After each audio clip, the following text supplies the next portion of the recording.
Here's a gun for you. That's how I felt. Not a big deal. I just thought it was silly. Was silly. Yeah. I laughed. I was going through it. I was laughing. And then I laughed again when people were making a big deal out of it. Oh, just Get over yourself. Everything is so serious. Jeez. Nothing's that serious right now. Yeah. Meek Mill's out. The Pelicans are in the second round of the playoffs. And the big story today, Jeff, you're burying it. The Ball brothers are coming home, man. I have my arms wide open for the middle ball to come home. Back to the IE. I have my middle finger held straight up for old LeVar Ball. Yeah, we got to get into that a little later because I have some thoughts I want to share with you. The Ball brothers are coming home. If you didn't hear, LeVar Ball said, enough is enough. Lithuania, I'm taking the middle ball, and I'm taking LaMelo Ball, the young one, who's actually good. He's taking them out of Lithuania. They're done, and they're coming home. The Lithuanian experiment's over because the middle ball, his name's Jello. He actually has a name. Jello. The middle ball's got to get ready for the NBA draft. He's going to hear his name called. Yes, no he is. No way in hell With he is open drafted. arms, I'm bringing Jello back to the IE. Well, here's what I'm guessing. I think that he ends up, I think they both end up playing next year in the JBA. I believe that's why they're coming back. They're kind of organizing the teams right now. You know, they're doing their whirlwind tour with Ed O'Bannon, the other Ball brother, the one that plays for the Lakers. Lonzo, you got that the dad. It seems to be a marketing campaign. They're all a bunch of goofballs. Yeah, and then the little one, Mello. Jello's the middle ball. Oh, I can't get. There's just too many. Hey, you know what? I'm going to be honest with you. Anybody that follows these guys, I'm just over them. I'm over all of them. Yeah. I think that Dad is doing a disservice to his children. He's making the youngest one a complete ding dong. If you don't get to shoot, then I'm just going to take you out and I'm going to move you. He's done it for years.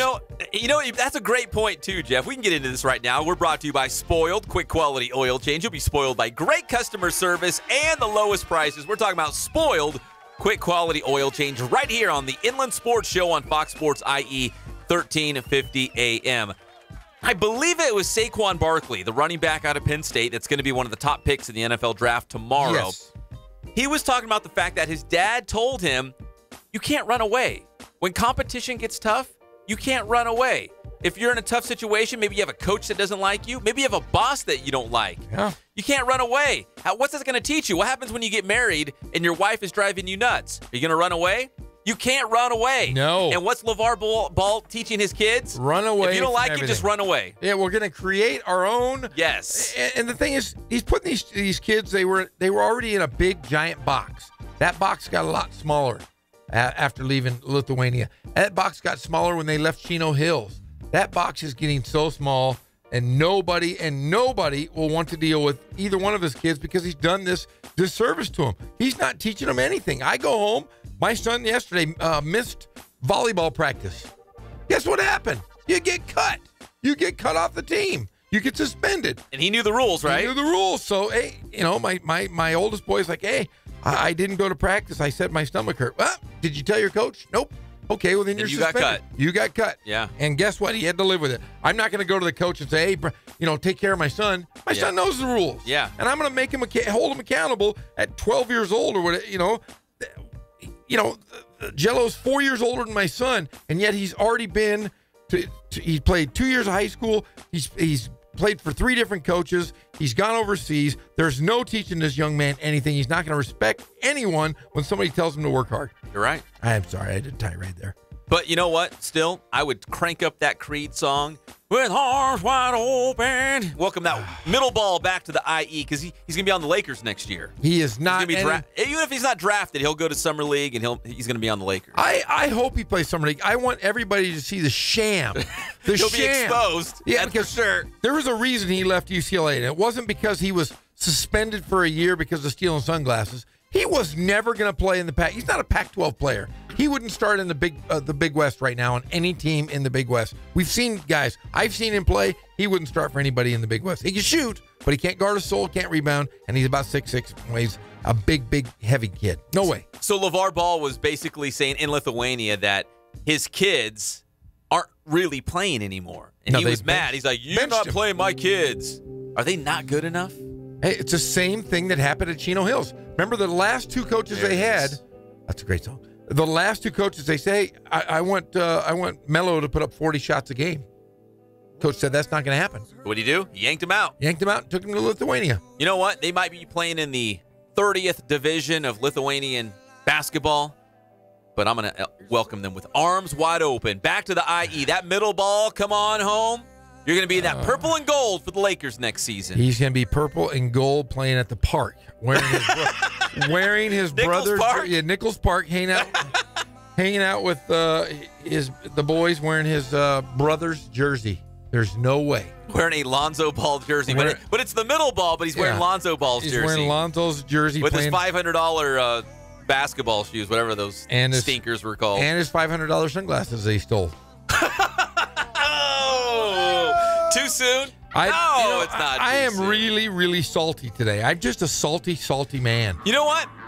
Speaking of stealing the sunglasses, there's a big difference between, we'll go parenting 101 real quick, childishness and foolishness. If you know the rule, like Jeff, if you know that if you go into a store and you can't steal something, you know the rule. If you break it, that's foolishness. Yes. But if you're like 2 years old and you go into a store and you don't know the rules, that's childishness. You're a child. You don't know any better. Like your son Connor. That was foolish. He knew the team rules.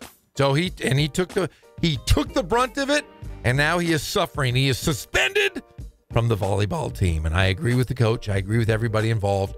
That was silly. Silly. Let's go through our Inland Sports headlines, Let's do it. The Halos, they were trying to go for the sweep of the Astros. In fact, they're already done over there in the great state of Texas. They lost 5-2. Jake Marisnick, the pride of Riverside Poly, hit his third home run of the season. We'll talk more about that Halos game later on the show. And also Shohei Ohtani got a start last night. The Halos won that one. Ohtani did okay. Not great, but he did okay. At times, looked amazing. Threw 101 miles an hour 4 times. I mean, that's the high stinky cheddar. That's the stinky stuff. He's having some control issues, but he's really got. He can tell he has the tools. He's going to be a very good pitcher for years to come. Last night, the Dodgers lost to the Marlins 3-2. The pride of Riverside Poly. We've got Poly Bears all over the place. Ow, I hate those Bears. Austin Barnes with an RBI double. So don't pin the Dodgers' struggles on the great Austin Barnes because he's doing his part. He had a double. He knocked in a run. He's doing it. We need some help. We need Kike Hernandez. We need Yasmani Grandal. We need Austin Barnes. Everybody going in the same direction. Yeah, there's a lot of guys on that Dodgers team that I was looking at last night, and I don't know who the heck they are. Never heard of them. Farmer, Taylor, all the guys. Guerrero, all the guys. Never heard of any of them. NBA playoffs, it's a done deal. We saw it coming. The Warriors have advanced past the San Antonio Spurs 4-1. They won Game 5 last night, 99-91. The Durantula, KD, 25. Klay Thompson, 24. So the Spurs are done, and now obviously the big question is, and something we're going to revisit later in the show, what do you do with Kawhi Leonard and the San Antonio Spurs? Can you mend that relationship? Can you bring it back together the way it was, or is it unrepairable? Well, we're going to know really quickly here. Like I think at the end of next month, when he's, like you said, the owner slides that contract, we're going to see exactly where Kawhi sits on the But fence. there's a new wrinkle to that contract. There is. There's a new wrinkle now, and we're going to we're going to get into that too, because I think Kawhi was expecting a huge, like that max contract. What was it, 229? 229. Might not get it. We're going to tell you why later in the show. The Celtics, they beat the Bucks 92-87, so now Boston's back on top 3-2. Jeff, we've talked about Milwaukee. Milwaukee needs some help for the Greek Freak. Someone's got to step up. I was hoping, fingers crossed, it was going to be our guy, Tony Snell, the pride of Riverside King High School. He was 0 for 5 from downtown. Well, somebody's got to step up for the Bucks. Well, you look at the Greek Freak had 21 chances at assists last night. He's been averaging over 9 a game in the playoffs. He only attempted at driving to the basket twice in the game. He was kind of disappeared last night. The Greek Freak was not freakish enough to get that victory. It's too bad. He needs somebody. He needs a sidekick. Usually it's Middleton. He did not show up last night. I was hoping it was going to be Tony Snell, but 0 for 5 from downtown is not going to cut it. Meanwhile, if you're Philadelphia, all you do is win. Meek Mill is out. The Sixers are moving on. Everybody in the city of brotherly love. In fact, think about this, Jeff. Philadelphia. The Eagles are Super Bowl champions, right? Yes. Villanova won the college basketball national title. The Phillies are the surprise team of all of Major League Baseball. And now the Sixers, maybe the favorite to get to the NBA Finals. Wow. Jack, I know you're impressed. hey, well, they've had to grease those poles in the city for... Just keep them greased. Just keep them greased. Yeah, just keep the Crisco on those poles. Yeah. There's going to be a lot of celebrating in the city of brotherly love. Hey, Philadelphia, I think they're the team of the future. It's nice when you get guys like J.J. Redick who, are come over from a good situation in Creepers. L.A. and just comes over and just lights them up. He's been that guy that's kind of held. He's been that. He's a veteran that kind of held that team together. And you got guys like Embiid and Simmons. That's a really good team for them. That's a great fit because the Sixers' best players are young guys. And then you throw a guy like J.J. Redick in there who can, drop 20, 30 points on somebody who's a veteran, who's been through this before, some of these battles with the Clippers. I mean, that's a great fit. There's a great blend of guys who are seasoned and young budding superstars. You know what I mean? And the young guys don't seem to mind this playoff atmosphere, which is really strange because it usually takes guys quite a while. Oh, yeah, they don't even care. Nope, they seem to be reveling in it. I will say this. Did you see Joel Embiid pick up, what's that guy, Kevin Hart, the comedian? The comedian? He looked like a rag doll. Kevin Hart would look like a miniature little man. Yeah, he picked him up and held him over his head, and it was like a little kid. I was like, yes. Funniest thing I saw last night. I said, who is that guy? Why did he pick up that little kid? It's Kevin Hart. That's just Kevin Hart. Who let that little kid on the court? It was Is really that his funny. son? No, it's Kevin Hart. And then, of course, Meek Mill was everywhere. Meek Mill! That's your boy. Yeah. We broke the news yesterday. We were so excited. We were talking about the Sixers and Meek Mill's back. And, man, what a day. What a day to be alive. Meek Mill. Couple other scores real quick as we run through our inland sports headlines. And it's not good, but we got to report the news. Don't hurt the messenger. The Ontario Reign, they're out of the Calder Cup playoffs. It's all over. The Reign train, it's done, Jeff. It hit the brakes, a screeching halt. They lost to Texas. Game 4 last night, 1-0. So Texas takes the series 3-1 in the best of 5. And UCR baseball, in fact, I had a media credential to go check out the Highlanders last night against San Diego State. Kind of glad I didn't go. Yeah, I thought this was a typo when I saw it. No, it's the real deal. Shaquille O'Neal. 19-1. The Aztecs beat UCR. Wow. I almost went out there. Tough one to lose at home, but San Diego State very, very good this year. So UCR is going to jump back into Big West Conference play. They got Santa Barbara over the weekend and then at San Diego State next Tuesday. So they could get some paybacks, this SDSU, if they play the cards right. They better be rich. That payback's going to be expensive. You got beat 19-1. Yikes. We're brought to you by Ken Sporting Goods. More than 40 years in the Inland Empire, bringing you all of your sporting gear needs, plus Letterman's jackets. They got your sports equipment, the Letterman's jackets. They do team sales, printing, embroidering, anything you might need. Hook your team up. You've got it. Ken'sSportingGoods.com. If you'd like to sponsor on the Inland Sports Show, send us an email. InlandSportsShow@gmail.com. That's pretty easy to remember, right? InlandSportsShow@gmail.com. When we come back here on the Inland Sports Show, Jeff and I will give the top 5 picks in the NFL draft. Jeff, I have not seen your picks.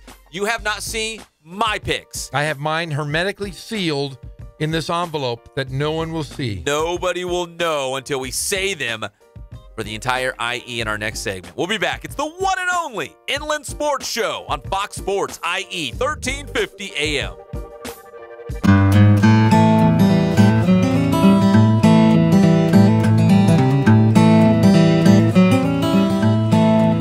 We focus on the customer here.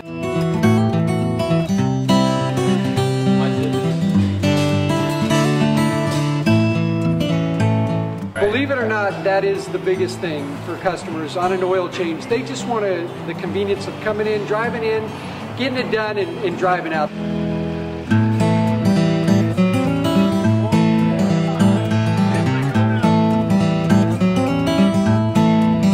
We just greet them, get them going, and they're done in about 10 minutes or so.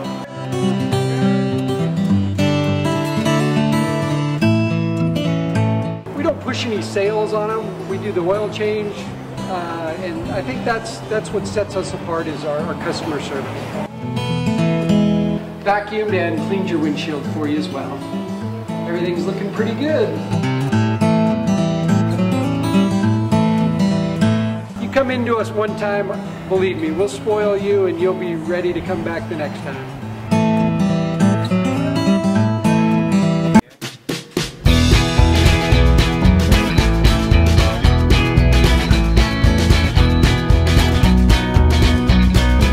Thank God, first of all. I thank the great people that I've got around me that help support me, the people that work for me. As I started, if it wasn't for the people around me, we probably wouldn't be here right now, but I've got a great staff. I've got great people that do stuff for us outside the store, and we've been very, very fortunate.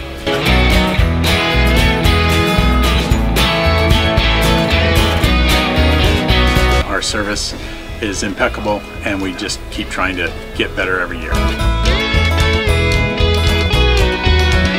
We can do online stuff for your teams, as well as, like I said, the screen printing, the embroidery. We also have 3 women that do extra sewing for us, like tackle tool on uniforms, or the bling or rhinestones for different shirts for the ladies. That's why we have certain racks just for certain schools, and the fun about that is that it turns into other schools that may come in here that aren't as close, that we can do stuff for them as well. We've had very, very good customers throughout the years, and it's just been a blast.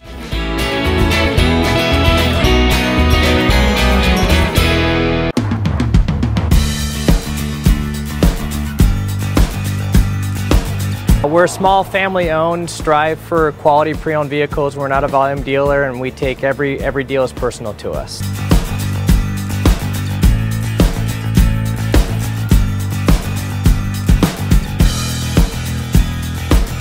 We're a low-stress environment. We're not a pressure sales house. If you want to shop us, you're more than welcome to shop us. We have, like I said, great rates, competitive financing, a lot of one-owner, clean Carfax, clean title vehicles.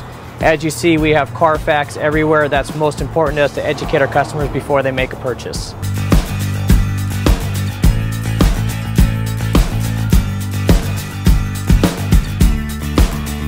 We're right off of Ontario, right off a couple exits off the 15 freeway, off Cajalco, off El Cerrito, and we're right on the main drag going into Dos Logos and the crossings.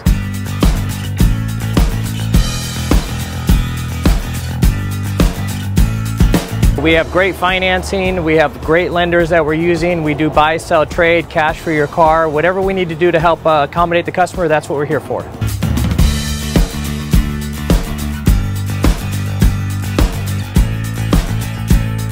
We have a little bit of everything. We start at about $69.95 and go all the way up to $100,000. We have Escalades, we have commuters, we have pickup trucks, we have Jeeps, sport utilities, and if we don't have it, our specialty is finding you exactly what you're looking for.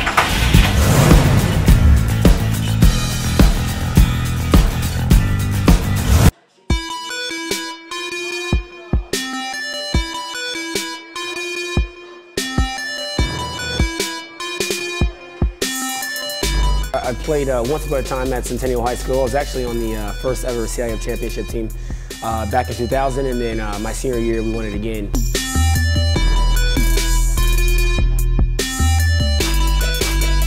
I'd say that's my passion because I've done it. You know, I know exactly where these athletes are at. I know what their mindset is right now. I know how hard it is to, number one, find a performance coach who can take you to the next level.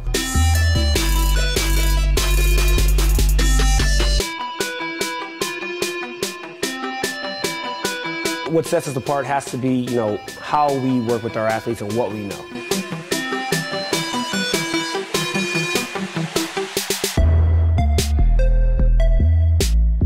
We can take an athlete and you know, help them reach their athletic potential, you know, help them, you know, prevent injuries, help get them stronger.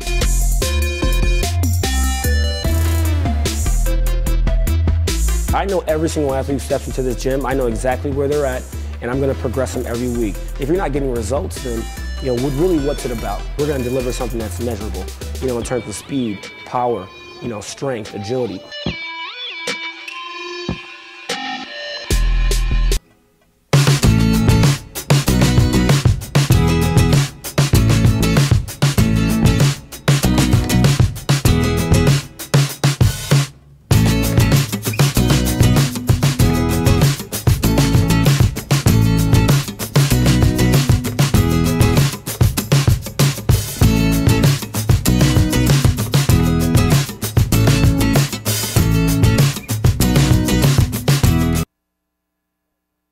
Sherry, can you do this? Rolling with the homies. Rolling with the homies. Yeah, let's do it. You ready? We're back to the Inland Sports Show. Here are your hosts, Pep Fernandez and Jeff Gorham. Hey, real quick before we get to the NFL draft, a little bit of breaking news. Congrats going out to the CBU women's golf team. Just won the Pac West title. That's 4 Pac West titles in a row for the Cal Baptist women's golf team, who's been on this show actually not too long ago. I want one of those belt buckles that the coach has. Yeah, those were really sweet. But, I'm a fat guy, so the belt buckle would gouge into my belly. It would. Welcome back to the Inland Sports Show on Fox Sports IE, 1350 AM.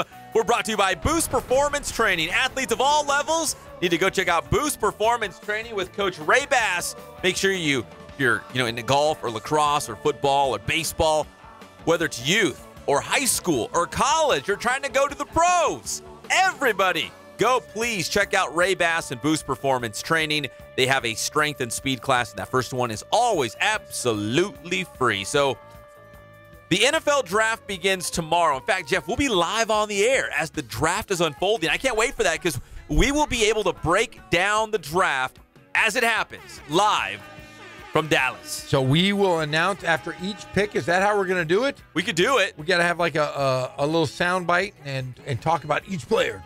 Dun, dun, dun, dun. Number 1 pick, Sam Darnold, USC. All right, well, let's do this. Let's jump right into it. I'm ready. So here's the draft order. For real. This is how it's going to go down tomorrow in Dallas. The Browns are going number 1, followed by the Giants, the Jets, the Browns, and the Broncos. Now, Jeff, I tasked you with coming up with your 5 picks. How do you think these NFL teams will select come tomorrow? So you made your picks. I made my picks. We did not share this information. We kept it away from each other. You have not seen mine. I have not seen yours. I'll let you go first. With the number 1 overall pick, Roger Goodell will walk up to the podium and say the Cleveland Browns have selected. Here's who I thought. They're the most boring team in all of football, the Browns. And, of course, they're going to pick a boring quarterback that everybody is going to say is number 1. And I'm afraid that I would have to say Sam Darnold will go number 1. I think all of the posturing, everybody's saying Baker Mayfield was now in the mix. I just don't see it happening. I don't see, it's just a weird situation. I don't see Josh Allen going number 1. That was the hot name last week. Baker Mayfield's been the hot name this week, but I still think we saw the love for our, the Sam Darnold. We saw it from the get-go from the Browns, from their ownership. I'm going to go. Well, the Browns have the number 1 pick, and they say, reportedly, they already know who they're going to take. But Sam Darnold. But they're not even telling the coaches. The GM knows. Do you believe that, though? Let's be honest. Why would you not tell your coach? That would be really stupid. Hey, You know what, coach? We're not going to tell you who you drafted. We don't need you to practice. That would be a real Brown move, though, right? Definitely would be a Brown move. That would be my first pick. Who would be your? Are we going to go to my top 5? No, I'll do it. Let's go back and forth. So my number 1 pick, Jeff, you already know everything about me. For breakfast, I eat oatmeal. I don't eat chilaquiles with salsa. If there's a crick and my friends are jumping off the bridge into the water, I'm standing back. It doesn't look safe. I'm going down the road and all the lights are out. I turn around, go the other way. It looks dangerous down there. Okay. I always play it safe, right? Yes. That's my style. You're a safe guy, and let's see who you're. If I have flip-flops on, am I going to walk through all the thistles in the glass? In the glass? No. I walk back the other way. It doesn't look safe. That looks unsanitary. I could hurt myself.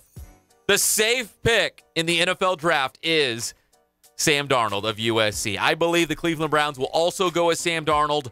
All this nonsense about Josh Allen and Baker Mayfield possibly going overall number 1 to the Browns, I think is a smokescreen. I think they're trying to get the Giants and the Jets and the Broncos off their scent. You know what I mean? It's like, picture you're trying to run away from the cops, kind of like how you're used to this. Oh yeah, scenario. all the time. Oh yeah.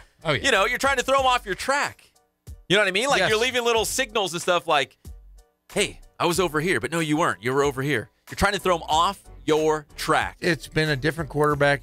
You think about the last 3 weeks, it's been a different number one guy. They've talked about each quarterback, but let's talk about their first love. The first love was Sam Darnold. There you go. Even coming out of the NFL Combine, there was Saquon Barkley talk. Like, whoa, he blew up the Combine. This guy is awesome, and he is. But they were saying he might be good enough to go number one to the Browns. But, again, smoke screen.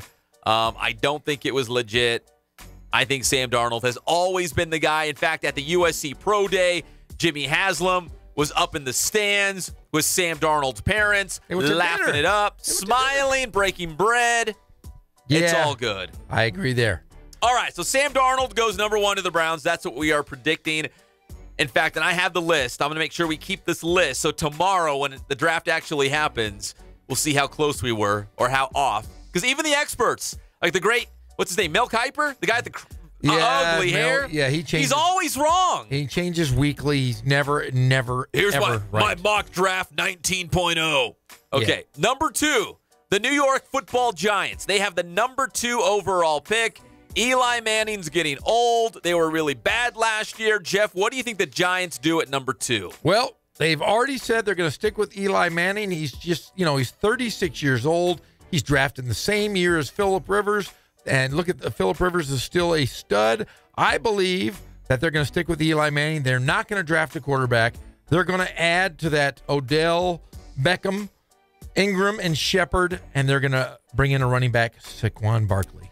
Saquon Barkley, you think, is going number 2 to the Giants? I think he is number 2. I think that they're going, like they said, they've given Eli Manning a vote of confidence, and I see that they're, he's got some weapons around him with Ingram and Shepard and Odell.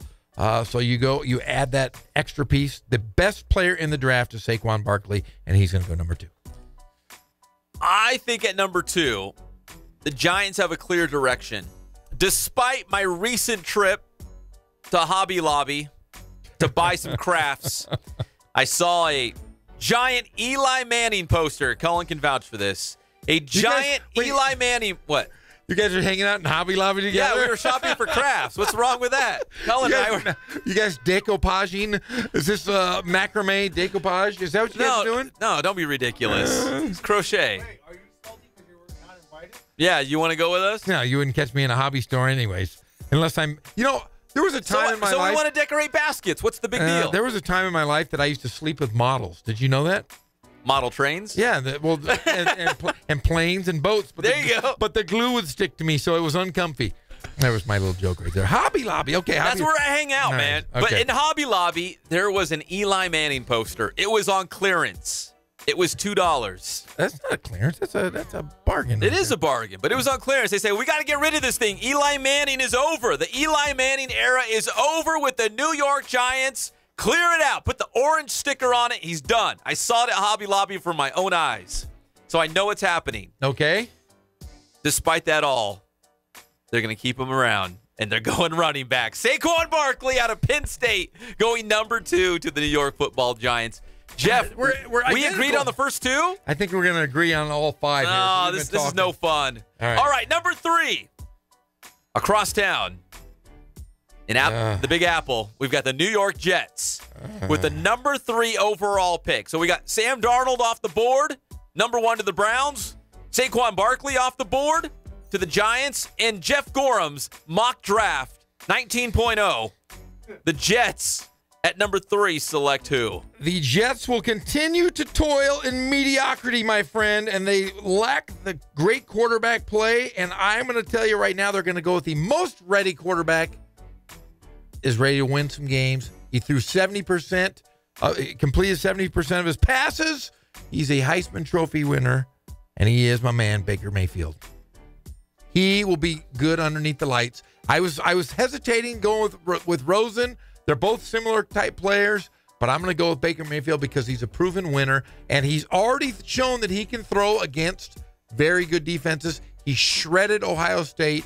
And if you can shred Ohio State defense, that's big time. That's a big time. And I'm going to say they're going to look for a shot in the arm under the lights, New York City, and I believe Baker Mayfield is their guy. So the Jets at number 3, I think they also go with the quarterback. But look at their history with quarterbacks. Christian Hackenberg. What? Bryce Petty. Who?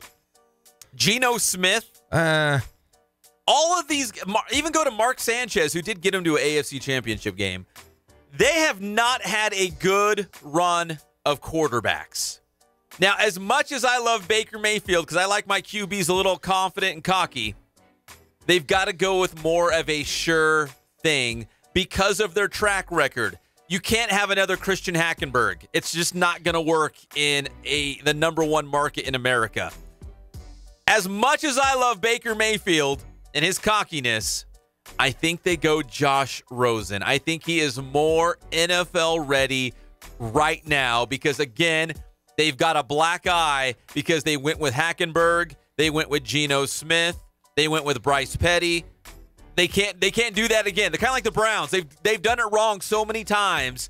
They've got to take the more sure thing. Now, Baker Mayfield could end up being the better NFL quarterback, but right now, to plug this guy in and let him go, and I'm not a fan, but I think it's Josh Rosen at number 3 to the Jets. I was on the fence on that one.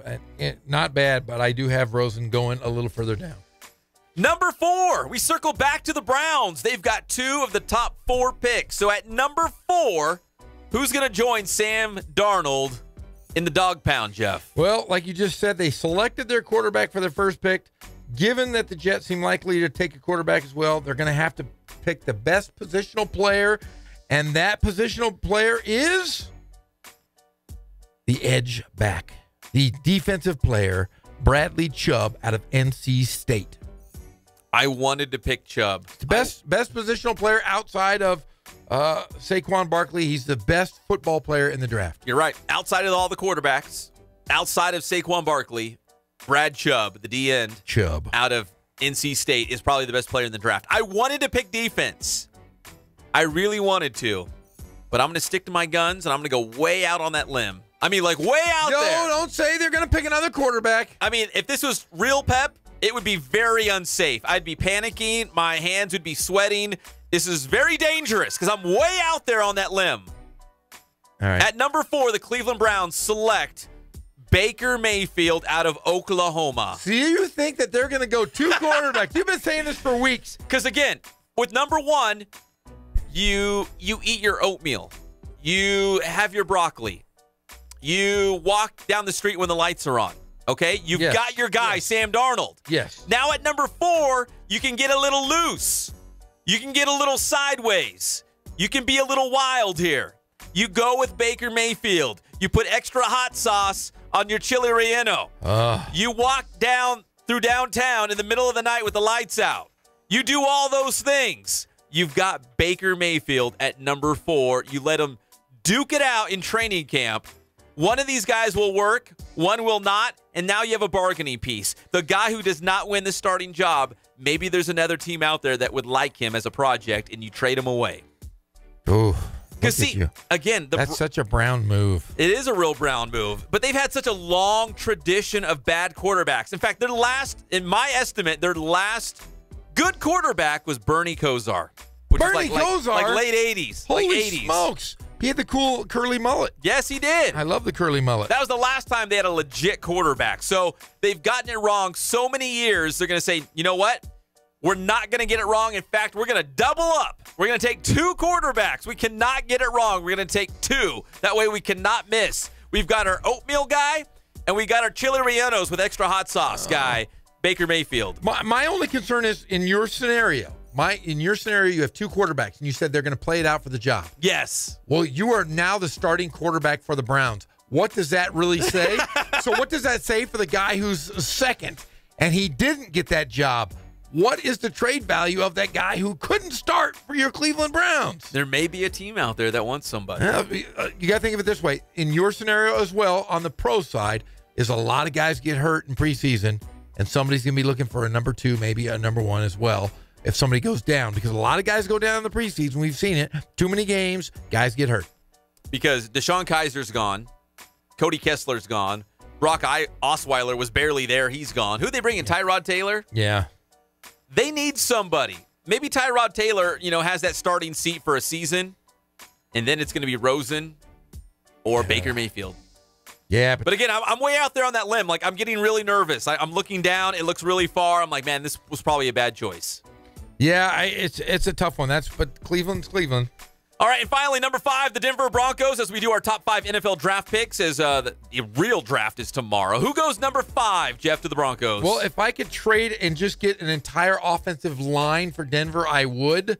But you have to go with another quarterback because, let's be honest here, quarterback for the Denver Broncos is who's your starter? I don't know. Who is it? Exactly. You got to go. Simeon? I'm telling you. No, it's, what's his They brought in a face? trade. They brought in the trade. Minnesota guy. Yeah. Why am I drawing a blank? That's right okay. now? He's exactly. I would tell you right now, if I am the Broncos, I'm going to bring in another quarterback. Case Keenum. I'm going to bring in, Josh Rosen. That's my Rosen to the Broncos. Rosen to the Broncos. I'm going Josh Allen. See, that's what everybody was going with. Only because he's big, he's strong, he can throw the ball a mile over a mountain. They got it wrong with Brock Osweiler, who was kind of like the same guy. But I bet you they're thinking, this can't happen twice. We can't pick a big, strong quarterback who stinks twice. Josh Allen's going to break that mold. Yeah, but you bring in Josh Allen, and he's a big guy, big quarterback. They say the strongest arm in history, some people are saying. John Elway would probably like that, but you've got to be more athletic. There's John Elways of the world aren't there. Peyton Manning's not there. You've got to be more athletic, and I think Josh Rosen is the more athletic of the two quarterbacks, and I would have to go with Rosen. We will find out tomorrow as the NFL draft will have round 1 Thursday night. When we come back here on the show, we will talk more NFL draft and old Josh Rosen calling out our good friend Blake Barnett from Santiago. I cannot believe it. Why is he doing that? Why would he talk smack about him? He's got a great life. He's married to a surfer. He's married. He's got a beautiful baby. It's all good for Blake Barnett. We'll be back. It's the one and only Inland Sports Show on Fox Sports IE, 1350 AM. You know what? I will have some meatloaf. Let's have some meatloaf. You want some?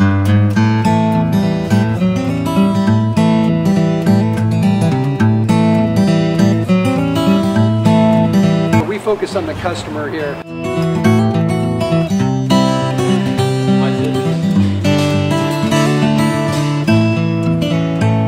Believe it or not, that is the biggest thing for customers on an oil change. They just want the convenience of coming in, driving in, getting it done, and driving out.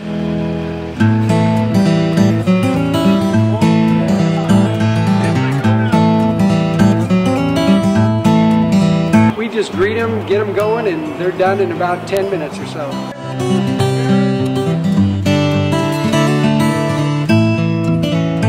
We don't push any sales on them. We do the oil change, and I think that's what sets us apart is our customer service.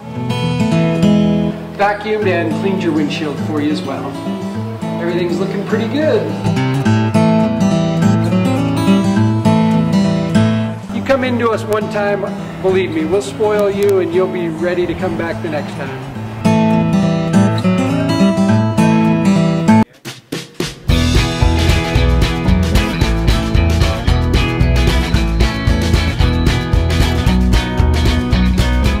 Thank God, first of all. I thank the great people that I've got around me that help support me, the people that work for me. As I started, if it wasn't for the people around me, we probably wouldn't be here right now, but I've got a great staff. I've got great people that do stuff for us outside the store, and we've been very, very fortunate.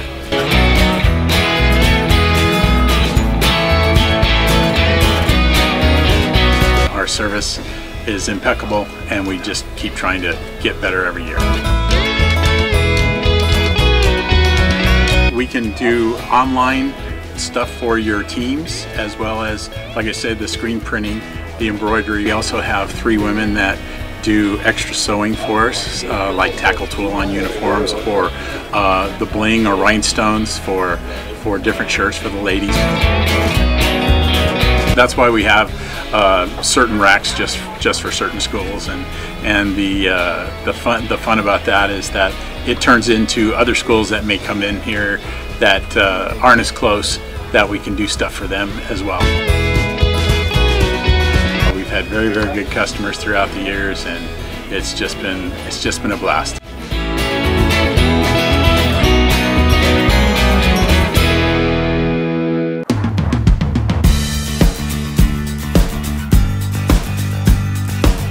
We're small, family-owned, strive for quality pre-owned vehicles. We're not a volume dealer, and we take every deal as personal to us.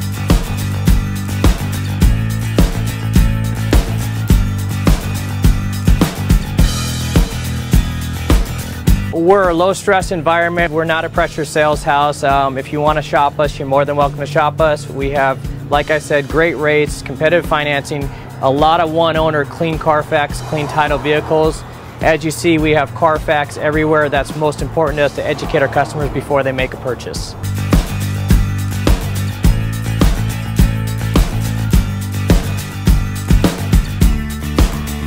We're right off of Ontario, right off a couple exits off the 15 freeway, off Cajalco, off El Cerrito, and we're right on the main drag going into Dos Logos and the crossings.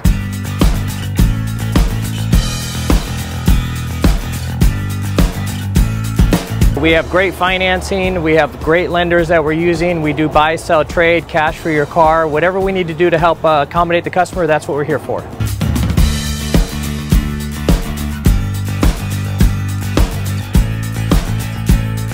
We have a little bit of everything. We start at about $69.95 and go all the way up to $100,000. We have Escalades, we have commuters, we have pickup trucks, we have Jeeps, sport utilities, and if we don't have it, our specialty is finding you exactly what you're looking for.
Here are your hosts, Pep Fernandez and Jeff Gorham.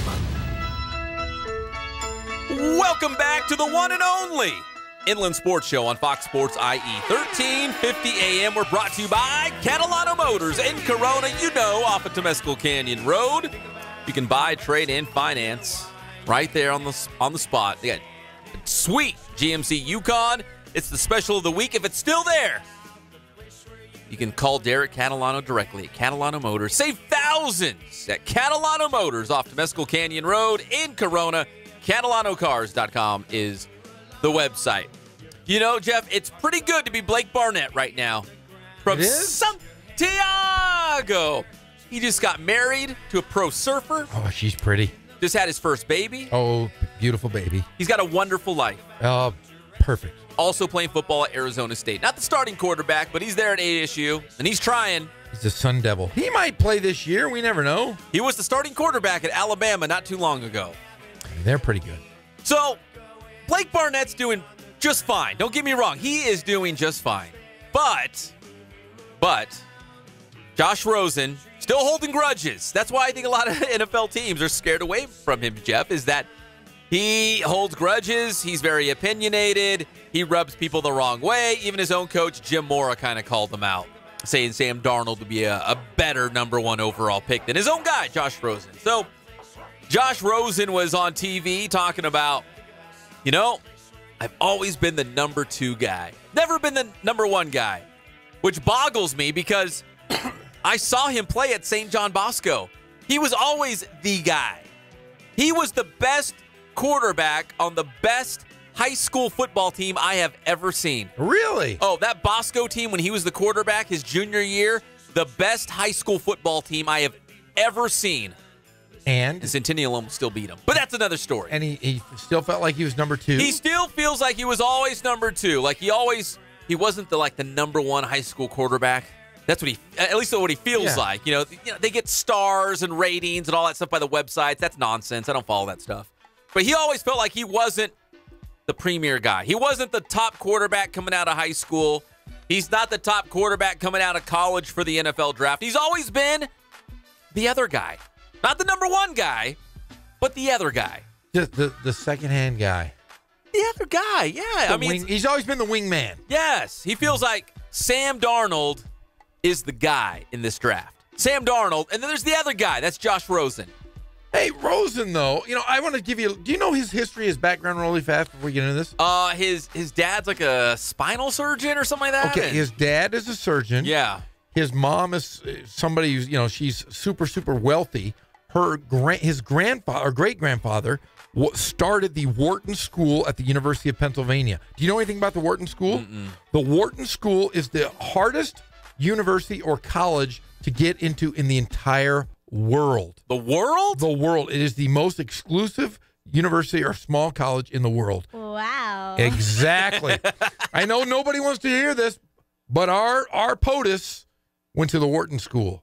Oh, he did? And President Trump went to this school? Went to Wharton. Where is it? I've never even heard of it. It's a part of the University of Pennsylvania. It is no joke. The Quakers. Yeah, we had right? Yeah. Are they the Quakers? Yeah, the Quakers. Yeah. We had a Would student. you like to come over and study tonight? We had a student that I had was accepted to the Wharton schools. Ooh, at Novi? At Novi. That's a big deal. Yes.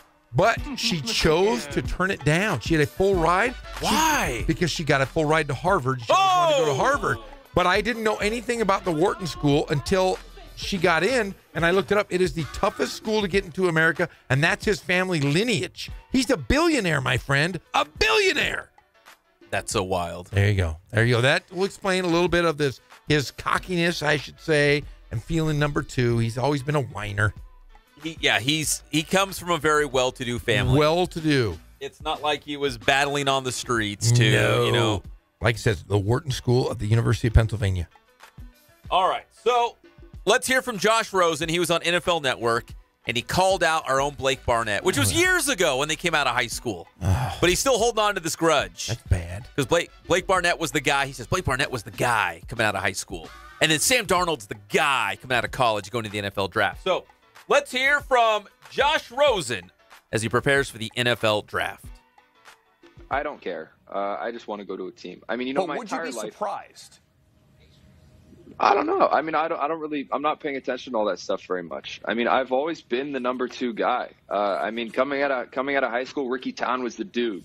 He was going to SC. I was going to UCLA. He was number 1 in the country. I was number 2, and he was going to bring USC back to the promised land. Blake Barnett.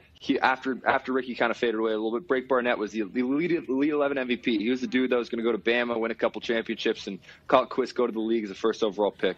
You don't really hear about him too much. Sam Darnold, Baker Mayfield, these dudes that are these exotic, cool, like flashy quarterbacks. That number 1 pick, all this stuff, and I'm number 2. And you know what? I'm going to sit here, and in a couple of years, when all is said and done, I'm confident that I'll still be standing. That was old Josh Rosen. He's like, Blake Barnett, remember, MVP of the Elite 11, supposed to be the number 1 pick in the NFL draft. Nobody's even talking about him anymore. Wow. Oh, man. Josh Rosen, give it up. He threw him under the bus. Jeez. Yeah, Josh Rosen, I see that he does have a chip on his shoulder. Think about guys that have that confidence, and he does have that confidence. He grew up, like I said, pretty wealthy, probably had a lot, could do anything he wanted. He had a hot tub delivered to his dorm room. The guy is not hurting, but he comes off sometimes as such a ding-dong. Yeah, he does. And I think that's the deal. I'd rather have a guy who, and that's what Sam Darnold did. That's when he won me over at the Combine and the Pro Day. He said all the right things. You know what I mean? Like, and find it genuine. I don't think he's making it up. I think he just said all the right things. Like he didn't slam anybody. He had positive things to say about everyone else. He deflected, when someone tries to congratulate you, he deflected that and said, oh, it's because of my coaches and my teammates. He said all the right things. And then you got the opposite guy, Josh Rosen, who's holding on to grudges against our dear friend Blake Barnett, who's happily married to a beautiful lady, has a beautiful baby. Leave him alone. And probably is pretty darn happy, if I would assume. He's fine. Oh, yeah. But you got to, as a quarterback and as a maybe a number one pitcher, let's say a Clayton Kershaw, or, guys that we've seen play baseball over the years, basketball players, Kobe Bryant, LeBron James, Michael Jordan. The great players, though, always have that edge. Look at LeBron James right now. He goes third person to himself all the time and thanks himself. He said he was thanking his future or past self when he was 18 years old. But here's the deal, Jeff. They've all done something. Josh Rosen hasn't done anything. In fact, UCLA wasn't even that good when he was there. Hey, UCLA also didn't have the horses around him either. That might be true. That is true. I do think, though, the skill, like you said, you saw him in high school, and he was the best. That was the best high school football team I've ever seen. I saw them play against Centennial in the state playoffs. That was the best team, and he was the quarterback. And maybe you surround him with the best guys. And it's going to take a while, obviously. If he's wherever he gets drafted, he's going to have to – it's not going to be at a Super Bowl contending team.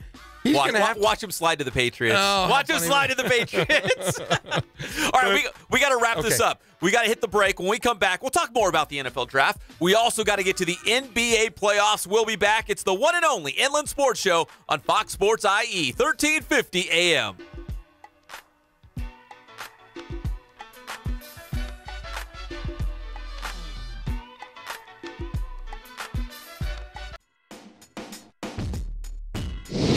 So how you guys doing? My name is Coach Ray Bass. We're here at the Boost Performance Center today, and here with the one and only Pep Fernandez, and we're going to go over a real basic vertical jump, all right? We're going to teach you guys the technique and its progression.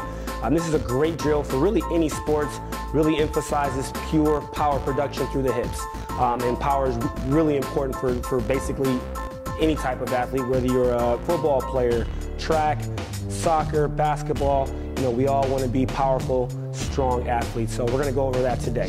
All right, so first things first, I'm going to have Jacob go ahead and stand with his feet underneath his hips. So you want to have your toes pointed forward. You want your feet to be about hip width, all right? He's going to have his shoulders flexed, all right, in front of his body. So his arms up in front. Okay, now, the most important part here is what's called a counter movement. And what that is I'm going to throw my shoulders back into extension, all right? I'm going to flex my hips, all right? So the shoulders are going to be flexed, and the hips are going to, the shoulders are going to be extended, and the hips are going to be flexed, all right? And then we follow that up with shoulder flexion and hip extension. It's got to be really fast, all right? So right now, I'm just going to show you the first phase of that. So Jacob, I want you to drop your hips into flexion. I want you to throw your arms back into extension when I say go. Ready? Go. Right there. So come up. That's the most important movement there. So after that, it's the landing, all right? So we want to get as high as we can. As I go up, I want to extend through my hips, through my knees, I want my toes pointed up. And when we land, I'm going to land back into that hip flexion, arms extended, and I want to stick the landing, all right? So we're going to go over it now. So now we're going to actually jump here, Jacob. I want to see that counter movement. Go ahead and walk a little bit closer to the hurdle here. We're going to extend on the way up. As we elevate, extend through the hips and the knees, stick the landing, throw the arms into extension. Here we go. Ready? On you.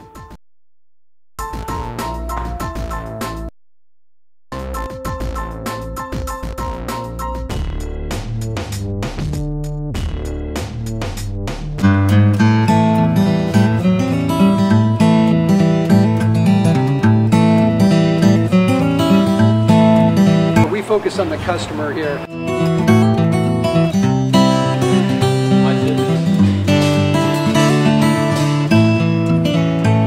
Believe it or not, that is the biggest thing for customers on an oil change. They just want the convenience of coming in, driving in, getting it done, and driving out.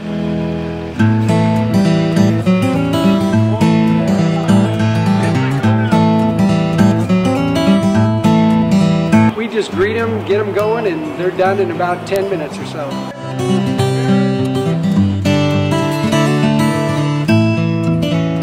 We don't push any sales on them. We do the oil change, and I think that's what sets us apart is our customer service. vacuumed and cleaned your windshield for you as well. Everything's looking pretty good. You come into us one time, believe me, we'll spoil you and you'll be ready to come back the next time.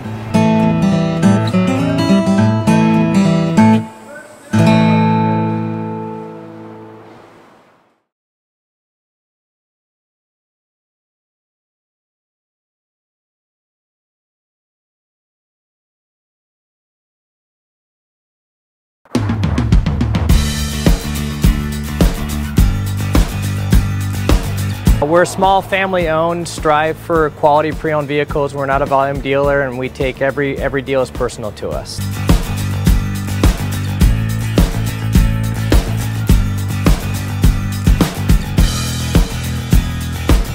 We're a low-stress environment. We're not a pressure sales house. If you want to shop us, you're more than welcome to shop us. We have, like I said, great rates, competitive financing, a lot of one-owner, clean Carfax, clean title vehicles. As you see, we have Carfax everywhere. That's most important to us, to educate our customers before they make a purchase.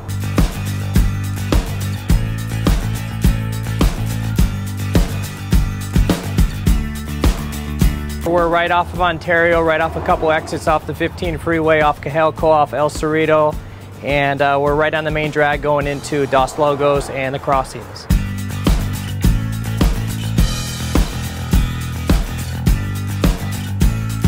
We have great financing, we have great lenders that we're using. We do buy, sell, trade, cash for your car. Whatever we need to do to help accommodate the customer, that's what we're here for.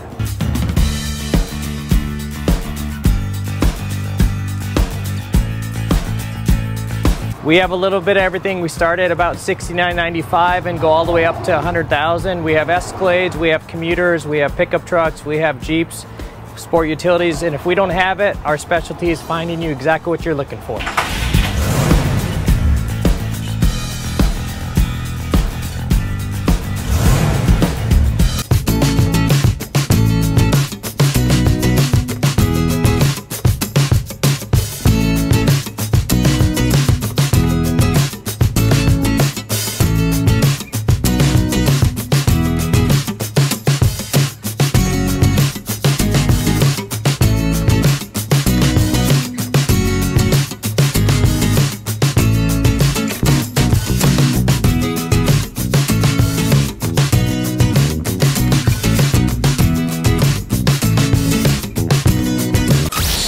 Your home for sports in the Inland Empire is Fox Sports IE 1350. 1350. KUVE AM Riverside. Well, don't worry. Don't worry. I'm not going to do what you all think I'm going to do, which is just flip out! We're back to the Inland Sports Show. Here are your hosts, Pep Fernandez and Jeff Gorham. Welcome back to the Inland Sports Show on Fox Sports IE 1350 AM. We're proudly brought to you by our good friends at Spoiled. Quick, quality oil change. They also do wiper blades. They do it all. Everybody needs an oil change. I bet you there's cars out there driving all over the IE. You're way over the 3,000 or 5,000 miles. Go check out Spoiled. And it's getting really hot. You better get that. It's hot. Yes. Milk was a bad choice. Don't put milk in your car. No. Oil Please, from Spoils. Yeah, don't put any milk in your car. Jeff, we got to open up the phone lines, brother. We got to do this. We have not opened up the phone lines in a while. Let's open them up. What's the number, Pep? 951-369-1350. You know, 1350 like our station. 1350, Fox Sports IE. So it's 951-369-1350. So we're going to open up the phone lines. We want to hear about your NFL draft predictions. So Jeff and I went over our top 5 picks. We think this is how it's going to play out come tomorrow night at the draft. We want to hear what you think. Who's going to go number 1? Will the Browns actually take 2 quarterbacks in the top 5? Probably not, but I'm way out there on that limb. I mean, this is a place I'm usually not. It's very dangerous out there. It's very unsafe. I could get hurt. Hey, well, you just think of the Browns, though. They are 1 and, what are they, 1 and 31 the last 2 years? Yeah, they've won 1 game. Hey, we got somebody on the phone. All right, let's go to the one of them first. If you're calling, just hold tight. We're going to try to get as many as we can in this segment. Right now, let's go to, it looks like Chris in Highland. Chris, what's cracking? Hey, how you guys doing, man? Good. I'm good. I'm just doing the little thing. Just got done with some weightlifting with my guys, and now I'm doing the whole daddy thing where I'm picking up dinner, getting the diapers. Of course you are, Chris. Hey, but we want to know, is Sam Darnold going number 1 to the Cleveland Browns? Practical me says yes, but they're the Browns, so they do everything impractical. That's true. So he has a point, Jeff. To go with Josh Allen. They're going to go with Josh Allen because they whiffed on Carson Wentz, and they whiffed on a couple other guys that they should have gotten in the past. They could have gotten a guy like Roethlisberger, but they never picked him up. So I think they're just going to make a panic move, and we got to pick up the awkward unknown guy that's big. We didn't pick up Flacco. We didn't pick up Roethlisberger. We didn't pick up Carson Wentz. This is our chance for redemption. And I mean, the guy could throw the ball like farther than Uncle Rico, but he can. I just think it's I think another reason I think they'll do it is they picked up Tyrod Taylor to kind of be the placeholder for the year. So hey, Chris, is there any chance? Is there any chance the Browns go with 2 quarterbacks in the top 5? Could they make the browniest move of all time and actually do that? Absolutely not. Absolutely not. And if you're calling right now, just hold tight. Keep trying. The phone lines are blowing up. I know everyone's talking about the NFL. We got Chris from Highland right now. Now, Chris, the Browns have been 1-31 the last 2 years, and you said if they pick up Allen, it's just they pick up a no-name guy. So if they do fail on it, it's just another guy we'll forget about. Is that what you're saying? No, I don't think it's another guy that they'll forget about. I think they're banking on his potential because they should have got a guy like Carson Wentz a couple years ago. When they traded that, it is eventually like some of the picks they have right now in the draft. I mean, they've traded back in the past on guys that were quote unquote like experimental unknowns from small schools. You know, they passed on a Flacco, they passed on a Roethlisberger, they passed on a Joe Flacco in the past. So I think they passed on a Roethlisberger, they passed on a. All right, we lost Chris from Highland, but let's go back to the phone line. This is the Inland Sports Show. Who's this? You want to talk NFL draft? Sure. Who do you think goes number 1 overall to the Cleveland Browns? I got to say USC's finest, Sam Darnold. It's got to be, right? That's what we feel like. It's got to be Sam Darnold. Yeah, he had a terrible year. The Browns are terrible. But you know what? Jeff over here made a great point that Baker Mayfield shredded up Ohio State, but Sam Darnold struggled against Ohio State. What do you make of that? I'm not too sure, to be honest. I know that I think he is the most primed quarterback for the NFL, even though he had a terrible, terrible, terrible, terrible year. Well, I think Sam Darnold goes number 1. Do you think there's going to be 2 Browns quarterbacks in the top 5? No, I think actually the Browns are going to take Bradley Chubb. Old Chubb, the old Chubb dog from NC State. That's what Jeff said. That's what I said. That was my picks there. So you and I are Jeff has his moments. He's a smart guy. Every now and then, but it's got to be in a blue moon. Every once in a while. He had to have attended a high university. Hey, we forgot to ask, who is this? Where are you calling from? This is Rodney McCoviak, and I'm from Beaumont. You are from the Beaumont. man. From Beaumont. From B-City. It's beautiful out there. We were talking about all these nicknames for different cities. Yeah. We had Hub City. Hub City, the Circle City. B-City. Well, I call it B-City. Horstown, USA. Horstown, USA. What else? North. Is there another name for Beaumont that we don't know about? Mentone. You pretty much covered them all. Terrible. All right, thanks for the call. We appreciate it. Thanks, buddy. B-City. B-City. I feel bad. We had Chris from Highland, and I think we cut him off a little early. I think we did. So if he's out there listening, I know he is. If he has something he has to get off his heart one more time. It's just our damn call screener picked up the wrong phone. Our producer over here, our executive producer. Come on, Cullen. Gee whiz. But you know what? I think the general consensus is Sam Darnold is that number 1 guy. Again, he's the oatmeal. He's safe. Safe. You know what I mean? Yeah. He's not huevos rancheros with extra hot sauce. Well, I think they're going to pick Sam Darnold, but, honestly, if I had my choice, I'd go Baker Mayfield. I always do. I've gone Baker Mayfield all through you remember during college football, I was in love with Baker Mayfield, and I still think he's going to be a great pro, and I think he's the most ready to play right now. He might be a great pro. Chris from Highland, is Baker Mayfield going to be a great pro? I think we lost him. Did we lose him again? Yes. Is Baker Mayfield going to be a great pro? This is Chris Chaddick again, man. I'm calling back. Yeah, Chris, is Baker going to be a great pro? I honestly think he'll be a great pro. I'd love to see him go to my Broncos, but I don't think that's going to happen. I think he's going to end up going to the Jets. So you don't think he'll be around at number 5? You think he'll be gone? No, I don't think he'll be around at number 5. I think he'll be gone. I actually think what's going to happen is if the Jets don't pick him up, I think the Patriots are going to make a trade to move up with all their little picks that they've got and rattle Tom Brady's cage a little bit because I think Belichick and his people aren't getting along too well with Brady these days, and I think he wants to rock the boat. Yeah, Chris brings up a great wrinkle to this whole draft thing. We probably will see some trades, teams moving up the board. So, Chris, you feel like the Patriots, I mean, as good as Tom Brady still is, they might want to rock the boat just a little bit and maybe find the heir apparent? Absolutely, because I think I honestly think Bill was mad that he lost that power struggle and Garoppolo was tearing it up.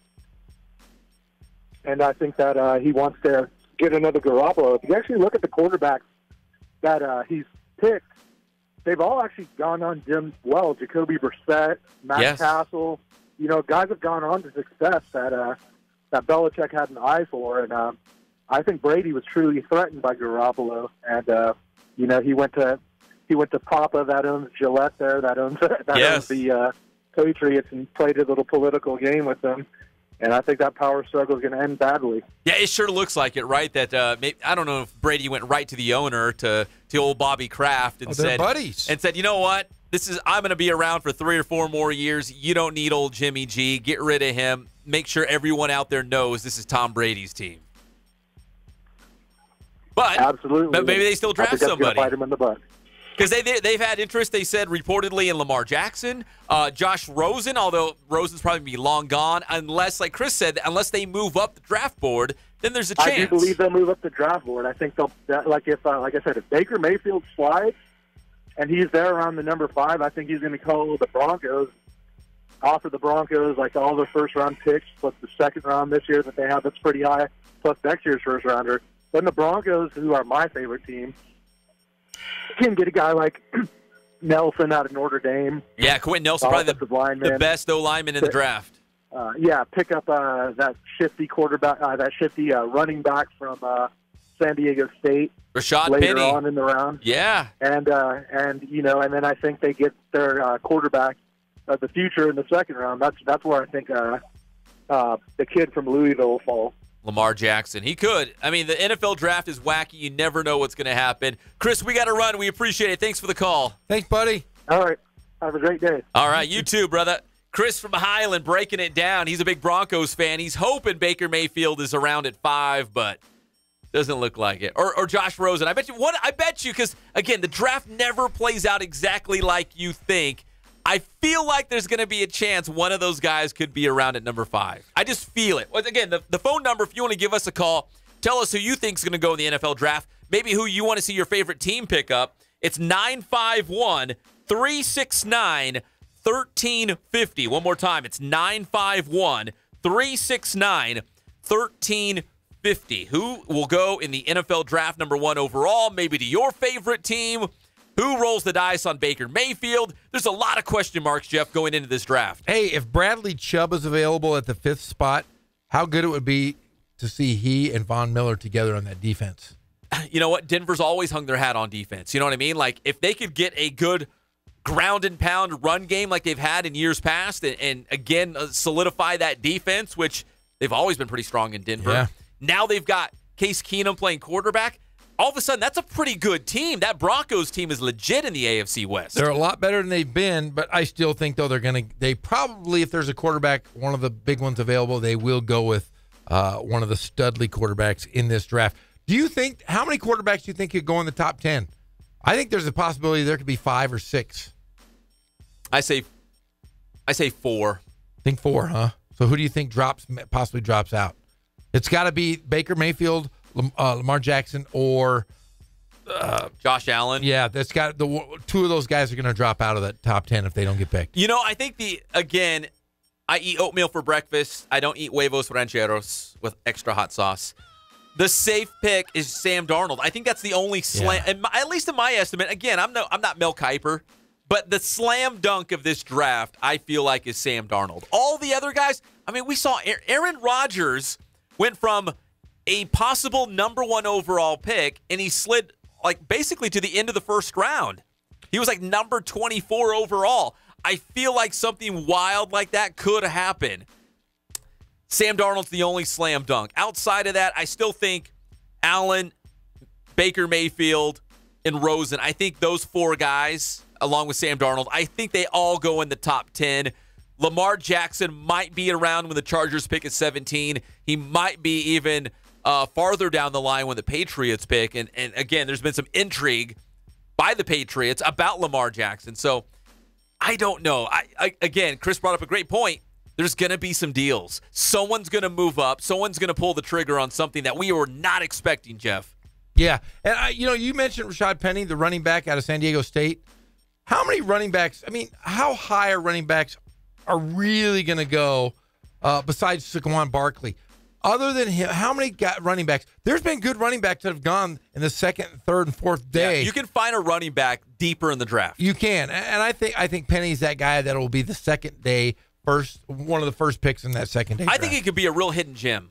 Oh, I think he's great. This is not a strong draft for running backs. You've got Barkley out of Penn State, and then a couple other guys, 2nd-tier guys, and Rashad Penny's one of those guys, but he could start in the NFL. Someone's going to strike gold with Rashad Penny out of San Diego State. But the running game in the NFL is changed so much that you're not going to waste money. Not waste money, but you're not going to spend the money that you'd spend on a number 1 receiver, a number 1 defensive end, or a quarterback. Running backs now are really you don't want to spend as much as you do with those marquee spots. The running game has changed so much in the NFL the last 10 years, but I do see Penny, though, being a very, very good pick. Solid pick. I agree on that one. You mentioned him. All right, let's huddle up and break. When we come back, we got to leave plenty of time for our next guest. Guys, I told you we had a special guest coming up yesterday. Remember, for today's show, he's the pride of Hub City. He's the newest addition to the Silver and Black, and he will pay hundreds of dollars to an Uber driver to get him wherever he needs to go. Marcus Allen? No, the great Shareece Wright of the Oakland Raiders. The Raiders. The Hive from Colton High School. He will join us live next. We got you. Oh, we got you, Colton. You know that. We'll be back. It's the Inland Sports Show on Fox Sports IE, 1350 AM. It's so damn hot. Milk was a bad choice. How you guys doing? Coach Ray here from Boost Training. We're here today at the Boost Performance Center with the one and only Pep Fernandez. Today's Boost Training tip, we're going to get football specific with the 40-yard dash stance. Come check it out. Okay, so first things first, we're going to establish Andrew's footing. All right, now, he has his left foot up in his 40 stance, so what we're going to do is he's going to take his left foot, his left toe, and he's going to bring it back to his right heel. All right, now he's going to take his right toe and bring it to his left heel. All right, next he's going to take that right foot, he's going to bring it about hip width. Now, depending on if you're a skill player, receiver, DB, or if you're a lineman, a bigger guy like Andrew is here, you may want to go a little bit wider, all right, because they usually have bigger thighs here. So he's going to go a little bit wider hip width. Now he's going to take that right toe, he's going to move it back about 4 to 6 inches. Perfect, perfect. Okay, now he's going to take his right hand, he's going to place it right behind the line. He's going to take his left hand and place it right above the line. All right, now he's going to dig his feet in, get his footing. We want to really load the hips, knees, and ankles here. And what we're looking for is a deep bend in the ankles and a nice angle with the shins here. We want to try to keep that shin nice, almost parallel to the floor. So what's going to happen, he's going to keep his nose to his knee. He's going to stay nice and low. When I say set, Andrew's going to bring that left arm higher than his hip. He's going to slightly elevate his hips higher than his knees. Now, you never want to hold your 40 stance any longer than about 3 seconds. So it's going to be very quick, all right? Here we go. Set. Go. There you have it, 40-yard dash stance.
Becoming a serious problem on our roadways. Please do your part. Put the phone down while driving. That's courtesy of Miss Estrada, a local immigration specialist with 33 years of experience. She cares about your total satisfaction. Call 909-357-9087 for all your immigration needs. That's 909-357-9087. Believe it or not, that is the biggest thing for customers on an oil change. They just want the convenience of coming in, driving in, getting it done, and driving out.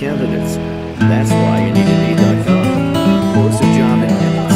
Set up student questions based on your job requirements. And zero unqualified. We just greet them, get them going, and they're done in about 10 minutes or Discover so. why 3 million businesses use Indeed for hiring. Post a job today at Indeed.com/hire. We don't push any sales on them. Search We do Indeed. the oil change. This report is brought to you by Stater Brothers. Delicious, That's what sets us exciting, apart is our exotic. customer This is the service. world of culinary tours. A full line of Vacuum and locally clean inspired your windshield foods for you as available well. exclusively at your Everything's local looking pretty Stater good. Brothers. Find culinary tours across the store and start your taste adventure today. Come into us one Empire's time. home for Believe all me, things we'll spoil IE you just and got you'll be even ready to better. come back Introducing the award-winning Inland Sports Show with Pep Fernandez and Jeff Gorham. Weekdays 3 to 6 p.m. Your local sports leader in the Inland Empire. Fox Sports IE 1350. This is. How you guys doing? Coach Ray here from Boost Training. We're here today at the Boost Performance Center with the one and only Pep Fernandez. Donated her private diary to the public library. Deep breaths. You don't have to be perfect to be a perfect parent. There are thousands of teens in foster care who don't need perfection. They need you. For more information on how you can adopt, visit adoptuskids.org. A public service announcement from the U.S. Department of Health and Human Services, Adopt U.S. Kids, and the Ad Council. Sometimes auto accidents aren't really accidents at all. They are staged, deliberate crashes designed to make it look like it's your fault, when in fact, you're the innocent victim. The criminals that are behind them are interested in one thing: money from an insurance claim. If you think that accident was not really an accident at all, protect yourself. Call the police, take pictures of the damage, the people in the other vehicles, the license plates, licenses, and registration. Whenever you suspect fraud, call us at 1-800-STELL-NICV. Public service message from the National Insurance Crime Bureau. This is Mike Lincott, voice of your Rancho Cucamonga Quakes baseball team, proud affiliate of the Los Angeles Dodgers. Thanks for listening to Fox Sports, home of the Rancho Cucamonga Quakes.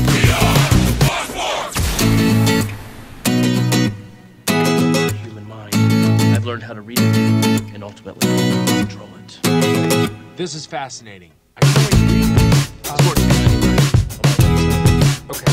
Plus, you can handle it. Even if I buy it here, it ships from somewhere else. I've been handling it. We're back to the Inland Sports Show. Here are your hosts, Pep Fernandez and Jeff Gorham. Welcome back. It's the Inland Sports Show on Fox Sports IE 1350 AM. So I thought Beaumont, because I lived out there for a little bit, Thought it was B City. No. No. What is Beaumont? What's the nickname out there? No, it's the BMT. According to our boy Jackson Wood, Coach of the Year, by the way. Coach of the Year. He's the best. Coach of the Year. Beard of the Year as well. Beard of the Year. He's the best looking Abe Lincoln impersonator I've ever seen. Beaumont is BMT. BMT or just BMT? Just is the BMT. But I always think of BMT as that sandwich at Subway. Yeah. Oh, yeah, there is one. Yeah. So if I said, Jeff, you want to go golf in the BMT? You know what I'm talking about. I know exactly what you're talking about. And then Banning, of course, that was another one of his hangouts, is the BNG. The BNG. The BNG. It almost sounds like the BFG. The big effing giant or what? No, the Disney movie. Yeah, the big effing giant. It was the big friendly giant. Oh, I thought that was just an acronym for the big effing giant. That's not Isn't what it Big Friendly for. Giant? No, it's a Steven Spielberg movie. I thought he was going all out. No. It's not the big effing giant? No. No. I'm sorry. Have you seen that movie? Yes. Was he a big effing giant? He was. Maybe they had the title wrong. Was it Big Fun Giant? I think it's the Big Friendly Giant. Can one of our producers please look that up? Was it any good? It was better than The Greatest Showman, I'll tell you that. I'll tell you what, Steven Spielberg's made some bombs lately. Bombs! I think what the moral of the story here is I gotta stop my wife from picking out the movies on family movie night. Well, I have a movie friend that I go with, the professor. He and I are going to go see the Avengers tomorrow. Infinity War? Infinity War. We got the first tickets. I heard it's the best ever. And I'll be there. You know what they also said was the best ever? Star Wars. The Last Jedi. It's terrible. And we all know how that panned out. You know who directed that movie? The Last Jedi? Your boy Rian Johnson. No, Ruin Johnson. He ruined the damn movie.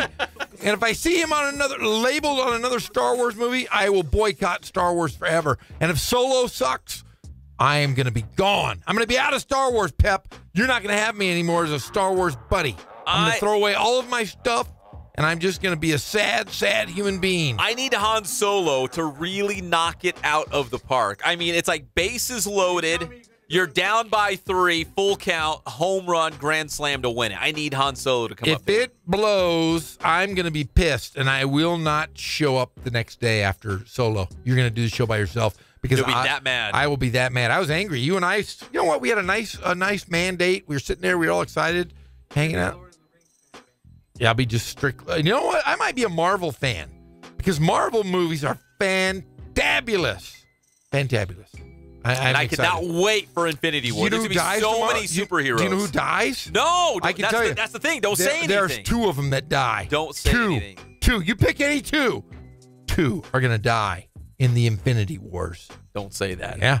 I bet they all die. Well, I don't want to know about it. Well, you should. You really So you're going to see it on Thursday night. So when you come into the studio on Friday, I'm going to see it in IMAX 3D. I might ask you some generic questions, but I don't want to know any details. I do not want to spoil the plot. I don't want to know any of that stuff. Well, maybe you should go see it tomorrow night because when you come in here Friday morning, I'm going to tell you everything. I can't. I'm going to tell you every spoiler, and there's nothing you can do about it. I would love to. I can't go Thursday night. Well, then you are in for a rude awakening, my friend, because I'm going to spoil. You're going to say everything. I'm going to tell you who dies, who lives, who ate what. Who ate what? Yeah, because food's always a big part of those Marvel Or maybe movies. one of the monsters or he's superheroes is going to eat the other one. I can't wait to see the Hulk. Is the Hulk and Thor my favorites? Yeah, they are good. Together. They're They're great. Oh, fantastic. I just watched Thor Ragnarok. I watched that again Sunday. That's a fantastic movie. That's a great movie. I'm not too sure about that female lead, though. I wasn't too sure if she was hot, not hot. She was too tough and manly for me. Yeah, she was kind of tough. But yeah, it was a great movie. I do like the girl, though. The girl was the bad guy. She normally way too pale for me. She plays like Queen Elizabeth, the main bad guy. Oh, what was her name? Hela. Yeah, Hela. Yeah. She was hella fine in that movie, man. Yeah. And she's not normally fine at all. She's like really, really pale. Was she in Lord of the Rings? Was she like the elf queen or whatever? Yes, she was. And she's not very cute in those movies, but she was smoking hot. I didn't even know they made spandex back then in the old North. Oh, yeah. Back in, what's Thor's homeland called? His planet or whatever? Yeah, I don't know. Asgard. Asgard. Yeah. I'll tell you what, she looked pretty good in those Asgardian spandex. Yeah. Smoking. And I was like looking at her going, did you like the antlers? Oh, yeah, she could. I don't care what she was wearing. I just didn't know they had spandex back then. Yeah, she was hot. She had the antlers as well. Yeah, she was a bad guy. We got NBA playoff action tipping off. Several more games tonight. Again, the Sixers have moved on. The Pelicans have swept. The Warriors are moving on. Who's left, Jeff? I think we got 3 games tonight, including the series that I'm enjoying it the most. I can't believe it. It's the Jazz and the Thunder. I'm loving this series. You have 4 tonight. You got the Wizards and Raptors. The Wizards? Wizards. We got 4 games tonight? Yeah, you got the Pacers and Cavaliers. That's a fun series, too. I hope the Pacers beat them. I really am tired of the Pacers. I do like the Celtics, though, right now are my team. That's your team? That's my new team. Well, I thought yesterday it was Utah was my team yesterday. Today, it's the Celtics. But the Jazz, though, are going to play the Thunder. Yeah. And I love that series. And then the T-Wolves and Rockets. I think the Rockets will probably close out the T-Wolves pretty quickly here. Yeah, I think the Rockets, that's a foregone conclusion. They're going to roll past the Minnesota Timberwolves. The T-Wolves are a nice story. Again, I feel like they're the 76ers of the Western Conference. They're going to be good for a while, but they're going to roll past Minnesota. But Indiana against Cleveland, I love that series. And also Utah against Oklahoma City. Something about a bunch of no-names, and I say no-names very loosely. We've heard of Ricky Rubio. Donovan Mitchell's really burst onto the scene, but I love them beating the Stars. I love that Carmelo Anthony. Wherever he goes, they lose. Hey, but he did win a national championship. He did win 2 gold medals. He did? He is one of the most decorated athletes of all time, but he just can't guard a soul in the NBA. And I will say this. Things don't always work out like you hope. Oklahoma City brings in those big 3. They got Russell Westbrook, Paul George, and Carmelo Anthony. But you didn't win. They're not going to win. Another time, let's remind the fans of the old days of Laker heyday. Remember they brought in that dream team of Karl Malone, Gary Payton. That was the dream team. Shaquille O'Neal, Kobe Bryant. That was the dream team. And was it Robert Horry, the other starter on that team? Was he that 5th starter? He probably was. Yeah, but you remember Gary Payton was but that was all in the twilight. That was like at the end of their careers. And I think if you look back hindsight, you had Derek Fisher, who was playing great, was part of those championship runs with Shaq, right? Yeah, D-Fish. Was that bigger disappointment than the Steve Nash or Kevin Nash? Steve Nash. Oh, Steve Nash. That was a disappointment. That was a disappointment. Oh yeah, the Dwight Coward. That doesn't even count. That was like a forgotten episode. Remember on Happy Days? Did you guys ever watch Happy Days? They had Chuck. There used to be a brother named Chuck. You had Richie Cunningham. You had Chuck, who was his older brother. He was on the first 2 years, and then they wrote him off. And then you had Joni. Remember Joni Loves Chachi? Just like that, Dwight Coward. He didn't even play for the Lakers ever. But let's go back to that team, that Laker team of Derek Fisher, who was in the prime of his career. Yes. Playing great. Got them 2 championships. You bring in Gary Payton, and you move Derek Fisher to the bench. Derek Fisher was a better player at his prime than Gary Payton was at the end of his career. Karl Malone expected the ball all the time. He didn't get it. He didn't play hard all the time. What year was that? It was the forgotten years. 2000? Late 90s? Yeah, right around there. No, I'd say early. Right around 2000. I wonder what that... Hey, fat guys. Yeah, look up like Lakers lineup 2000, 2001, maybe 1999, somewhere in that ballpark. But if you take the same lineup and you look at this team, the experiment of the Oklahoma City Thunder, Carmelo, Paul George, Russell Westbrook. Because on paper it sounds good. You're like, oh wow, look at all this talent. Oh yeah, they look good. We got a point guard, we got a shooting guard, we got Mr. Triple Double, we got Mr. Scoring. And the basketball vernacular, there aren't enough basketballs for that team.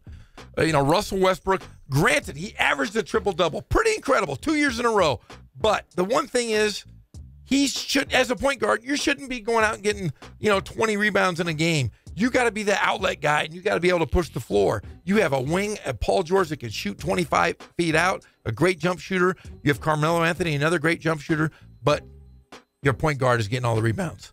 They need someone else getting there, running the floor. That experiment's going to be over. Carmelo Anthony, I think he's going to stick in Oklahoma City. I think Paul George is gone, and I think this entire thing's going to blow up. Well, sometimes when you pair stars up, it works. Yes. So, like when Oklahoma City brought in those Carmelo Anthony and Paul George, people had concerns. But they also had concerns when Chris Paul left the Clippers and went to the Rockets with James Harden. They thought, well, how are they going to coexist? Like you said, there's only one ball. They're kind of like the same guy. They both score. They both want to handle the basketball. How are they going to live together on the court at the same time? That obviously worked. Oklahoma City didn't work. Yeah, and look, and the things that didn't work are the teams that you thought would have a good combo, the Boston Celtics. Gordon Hayward, Kyrie Irving, they didn't even play together. And look at the Celtics. Well, they didn't get a chance. Yeah. And the Celtics are still alive. So team basketball, guys that are well coached. Look at the teams that are doing well in the playoffs. Let's look at the West, Utah. Quinn Snyder doing a great job of coaching this team, coaching these guys. Rudy Gobert. No real superstar. No, Rudy Gobert is not your big offensive threat, but he blocks shots. He runs the floor well. Protects the rim, and he's pretty good around the rim. But if you ask him to do anything outside of what his skill set is, Quinn Snyder has done a great job of coaching guys within their skill sets. Well, Utah is fun to watch. I love a team kind of like Boston is right now because their star players are hurt. It's fun to see a team actually be a team. Now you find out, like, for example, if you took LeBron off of Cleveland, Jeff, we've talked about this before, they're not a playoff team. They're not a playoff team in the East, and the East is bad. But you take, Gordon Hayward and Kyrie Irving off the Celtics, they're still a really good team. They're still vying for that, that Eastern Conference championship. Let's look at the Pacers. Pacers, can you name anybody really on that team outside of Oladipo? That's about it. Ike Anigbogu. Yeah, and the guy from Centennial High School in Corona. Exactly. And he's hold on, I'm still going. Okay, I'm done. Okay, there you go. But you have Stevenson, who's really kind of been a thorn in LeBron James' side. Lance Stevenson. Yeah, sure. But defensive stopper. The Pacers are another well-coached team. Cleveland, not so much. Okay, so some of those games are tipping off right now in the NBA playoffs. We'll give you some updates throughout the show. But right now, let's go to the Spoiled Quick Quality Oil Change Celebrity Hotline. We're so excited to have this guy on the show because I know there's so many Raider fans in Colton, and they're so excited to see this guy in the silver and black. It's the great Shareece Wright. Shareece, how are you doing today? Doing good, man. Doing good. How you guys doing? Shareece, we're doing fantastic. In fact, Greg Holla down here, he is a Colton High School grad. He is a Raiders fan. When you went to the Raiders, it was like he said it was the greatest day ever. How excited are you to join the Raiders? It's about time. He was so excited. He doesn't have any children. He's not married, but he has a big cat, and he named it Shareece. So he goes, at nighttime, just picture this. You got Greg, he gets off work, he comes to his house, and he goes, "Get over here, Shareece. I got to pet you. Get on over here, Shareece." But he's a proud Colton High School alum. You're his favorite player, and the Raiders are his favorite team. So when you signed with him, he was so excited. But hey, man, we're excited to have you back on the West Coast. I know you're doing great things in Buffalo, but are you excited to be back in the West Coast in the AFC West again? Man, definitely. That's kind of it's one of our strong points. We're in the AFC West, playing against the Raiders twice a year, and being on the West Coast is definitely getting out of Buffalo, man. Oh. For a West Coast guy, I'm definitely excited about being back in California.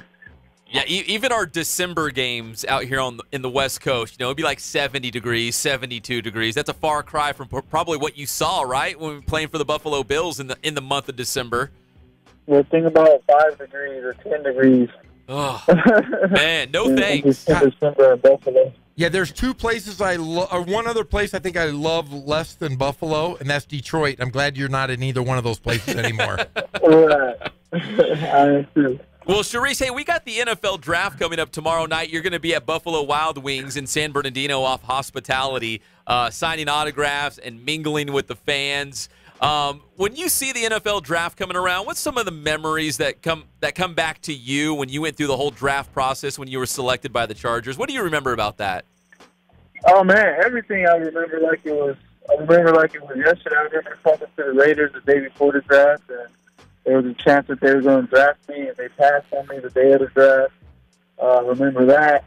I remember just getting that phone call, man, just being with my family, having all my family there at my little draft party that I had, and just getting that phone call to even be drafted was probably one of the best feelings of my life so far, than being alive and having my son. But outside of that, that was one of the greatest feelings I felt. Just to get a phone call, just to go in the third round and had a lot of teams pass on you, and not only that, but just to go to the Chargers and stay close to home. That was another thing that made it even better. Are you excited to play the Chargers? Definitely excited for the business. We're talking with Shareece Wright of the Oakland Raiders and the pride of Colton High School. Shareece, I mean, man, you've had a long NFL career so far. Now we got you back in the silver and black, and people are fired up about that. You're going to a team that a lot of people are thinking this is a very good young Raiders team that could make a serious run in the playoffs. When you look at this team, I mean, what do you think of this Oakland team and the potential that you guys have? I think Coach Gruden and the front office did a good job of getting a lot of. Not only there's a lot of young guys, but there's also a good core amount of veteran guys on the team. Also, when you need both, you need guys with experience, you need the young guys. You need those older guys to mold the young guys and show them what it's like to play in the playoffs and what it's like to play, in the late December games that are meaningful. So I think they did a great job, and we have, sky's the limit for this team. Have you had any of those OTA workouts already with your new team? Oh yeah, we just finished our last day of veteran mini camp. It's been a 2-day camp, and we just finished that. So we got to get on the field and work together, run some plays against the offense. So it's been a good 2 days. Now, Shareece, I know that. See, I remember you as a good running back in high school, and I remember you played a little bit. Tell me about those days. Hey, now, and you played a little nickel back at USC. Do you ever miss the days of scoring touchdowns and playing offense? Because I was an offensive player in basketball, and I often dream about scoring still. Do you have the same thoughts ever? Oh, man, it definitely crossed my mind from time to time. It's like, I remember scoring touchdowns and, being able to have the ball in my hand and make people miss and all that stuff, man. But it's been so long, but I still definitely reminisce from time to time. Reminiscing those days at Colton High School, me and Allen was scoring 3 or 4 touchdowns a game, and just with the headphones on in the fourth quarter because we blew the team out in the first half. So. Hey, Shareece, so you're going to be at Buffalo Wild Wings, San Bernardino, off of Hospitality. We all know where that's at. So what can fans expect if they come out to see you tomorrow night? Oh, man, just for me to be who I am, man, and just show my face and show some love to the city that, I take a lot of pride in. They always show me so much love and respect since it started back in 2003 at Colton High School. So, I'll be taking pictures, mingling, just signing autographs and, just staying connected, with the city. Well, Shareece, this is Greg. I'd like to say welcome home, man, and ready for an exciting season for you to represent Colton, also the Raiders, man, and very proud of you. Just want to say that. Appreciate it, man. Thank you. The biggest Raider fan and Yellow Jacket fan I know. That's Greg Holla. It's a lot of them there. There's a lot of us. You'll understand that, Pep. They all got the crown, man. Yeah. I'm just one of many. I remember talking to the Raiders before the draft the day before, and I told them, I said, man, if you guys draft me, my whole city will buy tickets. Almost rioted. We almost rioted, Shareece. But we're glad you're back. We were glad you're in silver and black, man, and we're representing the whole town. I know it's crimson and gold, but in fall it's going to be silver and black. Yeah, definitely. Well, Shareece, we're fired up to see you tomorrow night at Buffalo Wild Wings in San Bernardino off of Hospitality as the NFL Draft unfolds in the first round tomorrow. Shareece, we always appreciate the time, and we're going to send a camera out there, get some video and stuff of you mingling with the fans out there. Sounds good. All right, thank you, Shareece. We appreciate it. Thank you, guys. Thanks, Shareece. All right, that's Shareece Wright, the pride of Hub City, Colton High School, and the newest member of the Oakland Raiders. It was a match made in heaven. It finally came together. Greg Holla could not be more happy. It's like Christmas morning right now here in the studio. Man, he named his cat Shareece. Can you believe Greg did that? Yeah, but I want this since Greg is the cat silver and black? It's black. It's black. It's just black. Hey, that's all right. Are we going to go to a commercial? Yes. I think if we go to a commercial, Greg, can you sing or recite the alma mater of of Colton High School. You want to take us into the break? Will you take us into the break with the alma mater? You got to go to the Colton game to get that. Oh, great. Come on. Boo. I still know. I know mine from old Ramona. Through the years, oh dear Ramona. Hey, that's all. I'm not. Yeah, that's it. That's all I know. We'll be back. It's the Inland Sports Show, Fox Sports IE 1350 AM.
Fernandez and Jeff Gorham. So, Greg, besides the day you adopted your cat, Shareece, was this the greatest day of your life, talking to Shareece Wright and congratulating him on joining the Raiders?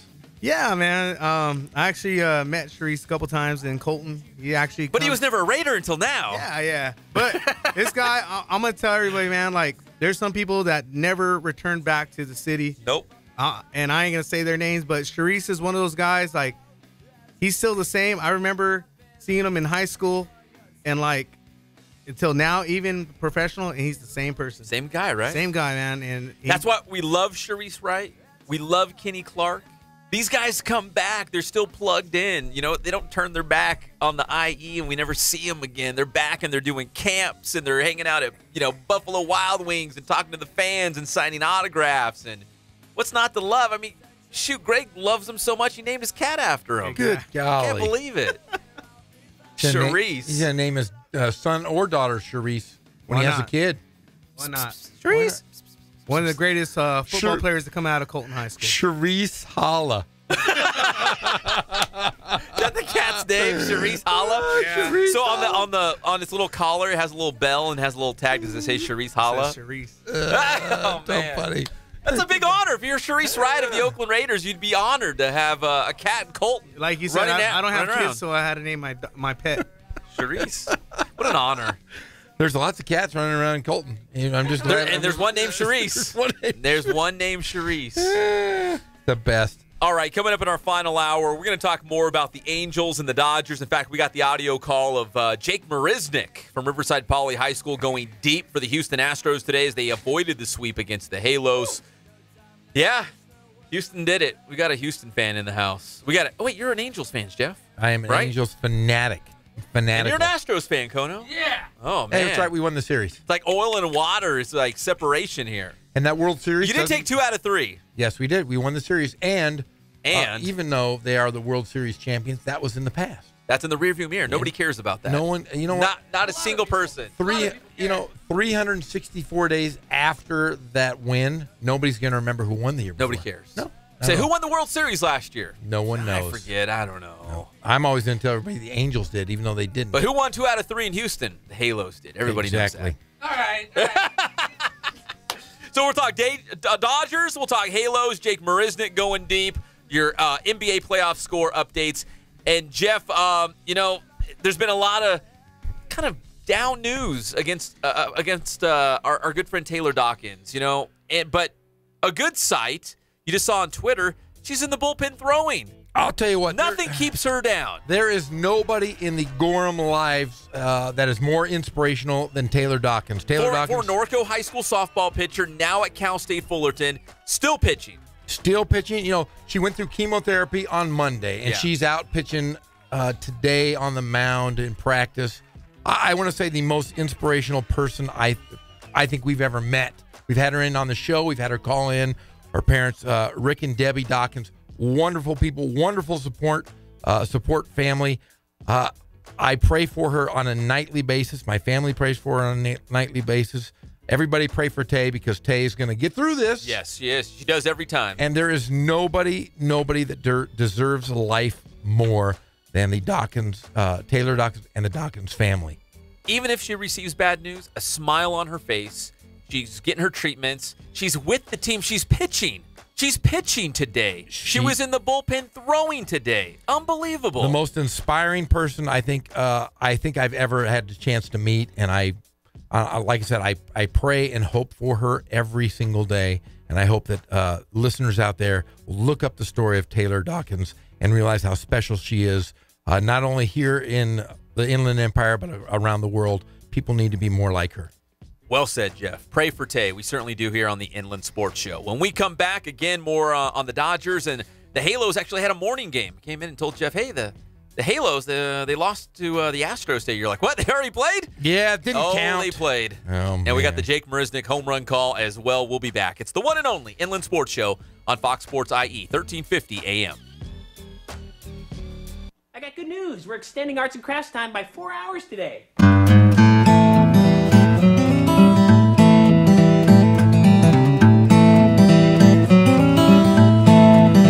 focus on the customer here.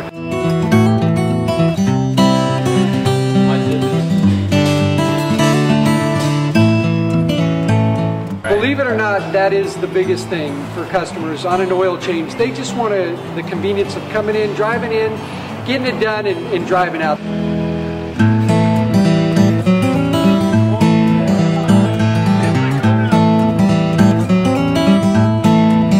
We just greet them, get them going, and they're done in about 10 minutes or so.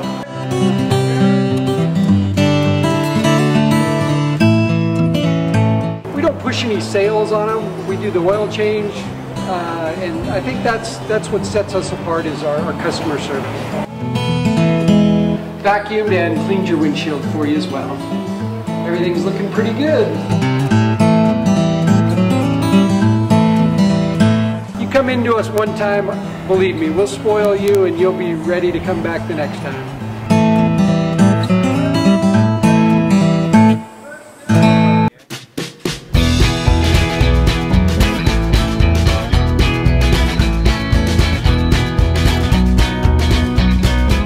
Thank God, first of all. I thank the great people that I've got around me that help support me, the people that work for me. As I started, if it wasn't for the people around me, we probably wouldn't be here right now, but I've got a great staff.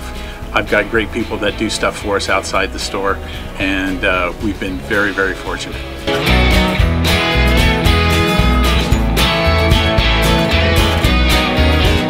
Our service is impeccable, and we just keep trying to get better every year.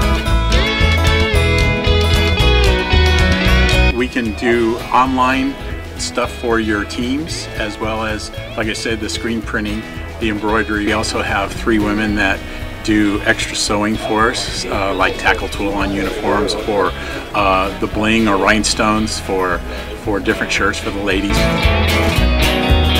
That's why we have certain racks just for certain schools, and the fun about that is that it turns into other schools that may come in here that aren't as close, that we can do stuff for them as well. We've had very, very good customers throughout the years, and it's just been a blast.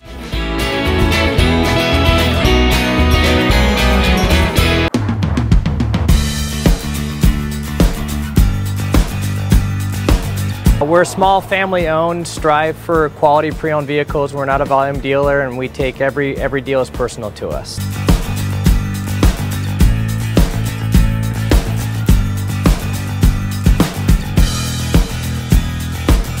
We're a low-stress environment. We're not a pressure sales house. If you want to shop us, you're more than welcome to shop us. We have, like I said, great rates, competitive financing, a lot of one-owner, clean Carfax, clean title vehicles. As you see, we have Carfax everywhere. That's most important to us, to educate our customers before they make a purchase.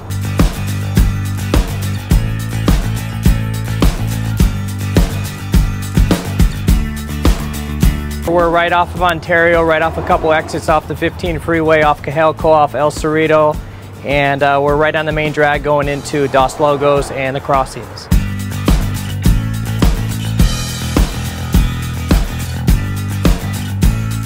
We have great financing, we have great lenders that we're using. We do buy, sell, trade, cash for your car. Whatever we need to do to help accommodate the customer, that's what we're here for.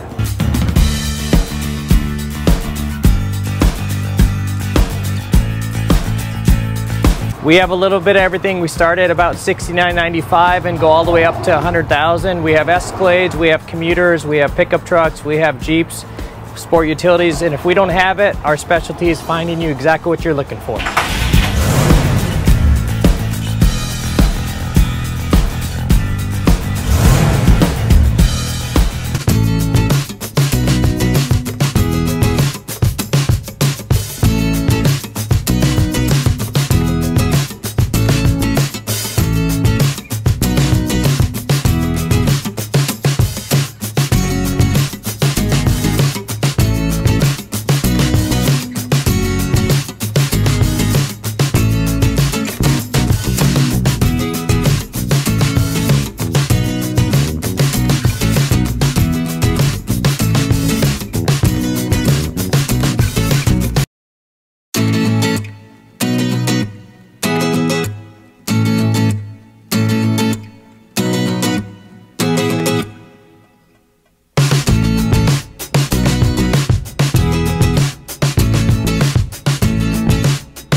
he's ready.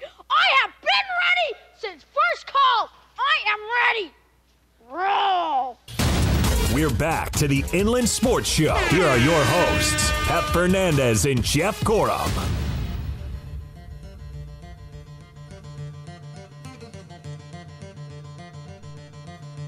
You know, it's been a pretty good show. We're taking calls on the NFL draft. The number is 951-369-1350. We'd love to hear from you. Who do you think will go number 1 to the Cleveland Browns? Who's going to go to your favorite team? 951-369-1350. We just had Shareece Wright on the show. He's a pro.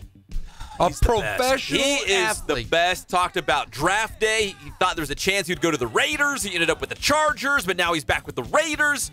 So big thanks to Shareece Wright. He's going to be at Buffalo Wild Wings off Hospitality in San Bernardino tomorrow night during the draft. Welcome back to the Inland Sports Show on Fox Sports IE, 1350 AM.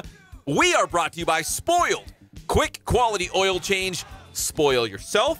Spoil your car. Get the oil change. Get the new wiper blades. You get a flower and a mint on the way out. It's all good. But you got to go to Spoiled. Quick quality oil change. You don't want to break down those busy freeways across the IE. No, you don't. Hey, here's our little something before we get into the afternoon baseball scores across the Major League Diamond. Cal Baptist baseball. Remember, they just took 3 out of 4 against the number 1 team in the nation, Azusa Pacific University. Well, the Lancers debut at number 5 in the West Regional. So remember, last year they were No, they were not number 1. It was 2 years ago. They were number 1. They hosted the West Regional. Last year it was APU that hosted the West Regional. So CBU, number 5 in the West Regional. Right now, the number 1 team out west, Cal State Monterey Bay. Sea Otters, right? Yes. The Otters. The Otters? They play baseball up there. I guess they're pretty good up there, So Monterey Bay. Did APU drop then? They are number 2, followed by UC San Diego and Point Loma, and then Cal Baptist University. Point Loma Nazarene. Yeah. I actually have been to that baseball field, and if you hit on the ocean, isn't it? On the ocean. If you hit it over the right field fence, it goes right into the sand. Right into the sand. Right off the cliffs, right in the sand, right to the whales, right to the ocean. Oh, how cute. Greg just showed me a picture of Shareece the cat. Remember he loved Shareece Wright. He named his cat. Out of Colton High School. And then he signed with the Raiders. So for Greg Holla, this is like a match made in heaven. This is like the ideal situation. He named his cat Shareece, and it was so awesome. He could tell Shareece Wright on the air that he has a cat. Shareece Holla. That's a good-looking cat, Greg. Look at Shareece Holla. That is Shareece Beautiful Holla. cat. Beautiful cat. That is a great-looking cat. You know what? You're so sensitive. I'm surprised that I didn't know he was a cat guy. And he has great hands. You throw him a treat, he catches it. Oh, man. Good hands. How many interceptions does he have? He might have like 19. He's a good corner. He's a good corner in the Holla house.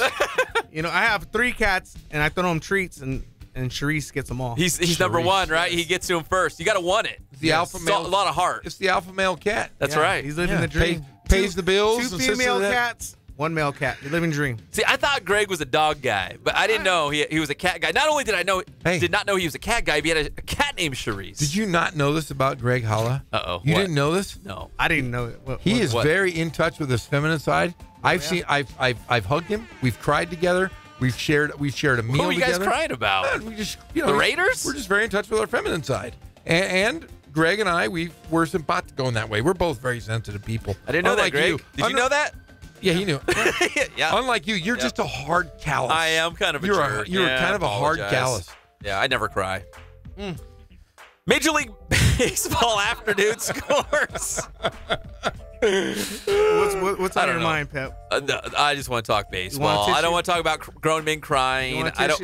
No, I'm fine. No. Shareece the cat cheered me up. I saw the picture of Shareece the cat. It cheered me up. We got some scores, Pep. That's a good-looking cat. Would you like some Major League scores? I would. Look, let's start with the Angels because I got audio of Jake Marisnick calling in the bomb squad today for the Houston Astros as Houston was able to salvage the final game of that series. The defending world champions beating the Halos this afternoon. Actually, this morning, if you want to go the West Coast time. 5-2 was the final score.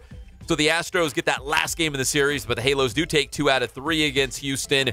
But Jake Marisnick hit his 3rd home run of the season. Greg Holla, let's cue this one up. Greg the person, not Holla the cat. Here is Jake Marisnick hitting his 3rd home run of the season for the Houston Astros this morning against the Halos. 3/5 of your rotation under a 2 ERA is not too shabby. Go ball. Jake deep to left field on the 0-2 pitch, and that ball's gone.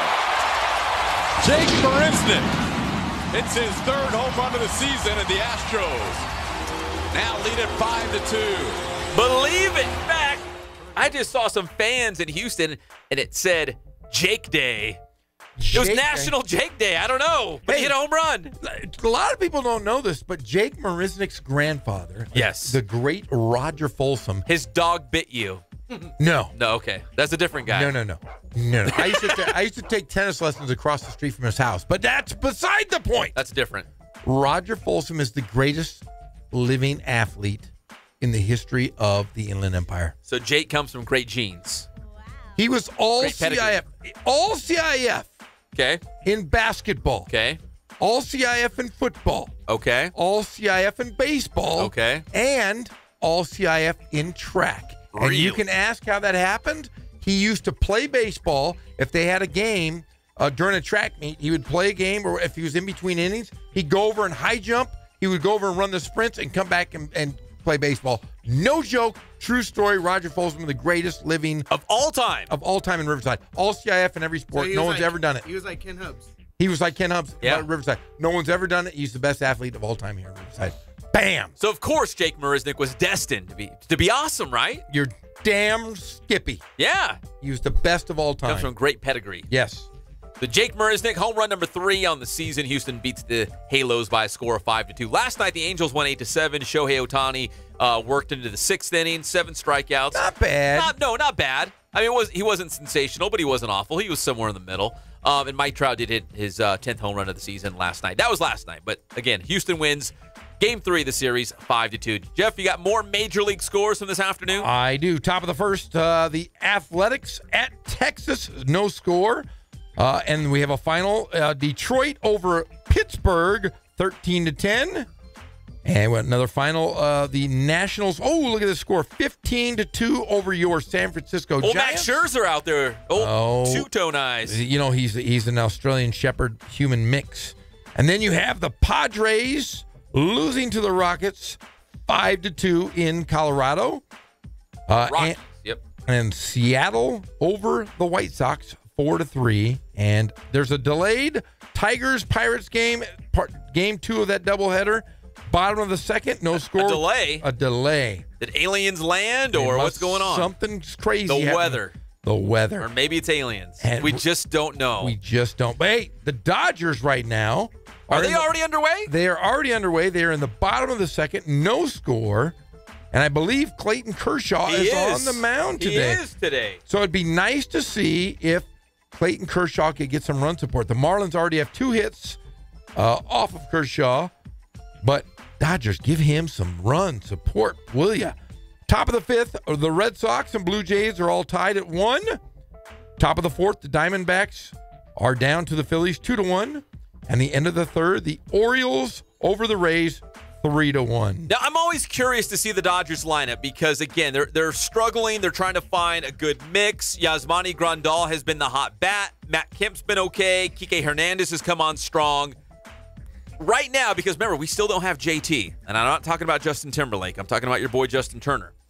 Right now, they've got Kike Hernandez playing third because he's one of those utility guys. You can put it anywhere. They got Kike at third, and at second base, they have Chase Utley. And, of course, Yasmani Grandal, he's behind the plate. He's hitting third in that lineup right in front of Cody Bellinger. Matt Kemp hitting 5th.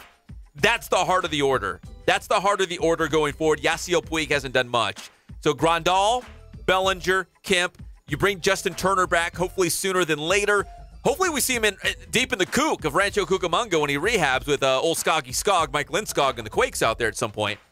But that's the heart of the order. It's going to be Grandal, it's going to be Bellinger, and it's going to be Kemp. And then you bring Justin Turner back into the mix. But right now, I know we want to see Austin Barnes, but they got to find a spot for him. Yasmani Grandal's too hot to take out. Now they're playing Kike Hernandez at third. Chase Utley, they call him the Silver Fox. He's getting kind of old, but they still like to run him out there.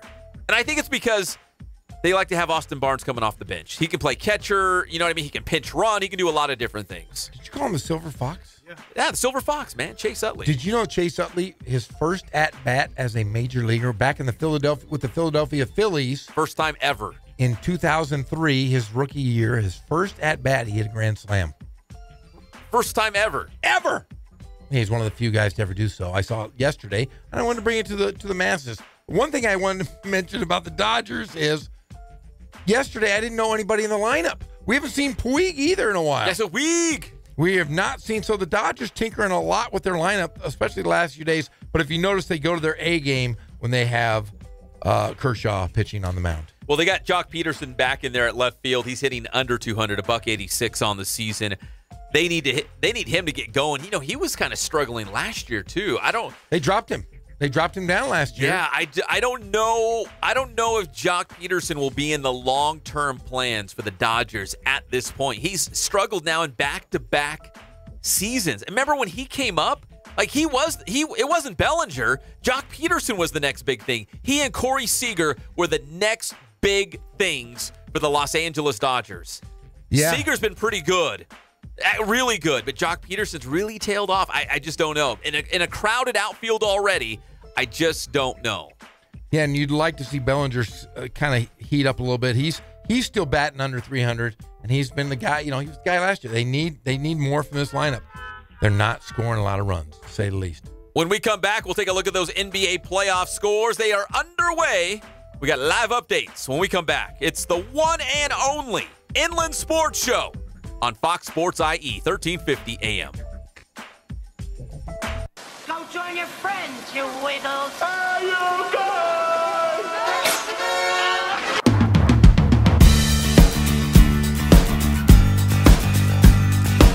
We're small, family-owned, strive for quality pre-owned vehicles. We're not a volume dealer, and we take every deal as personal to us.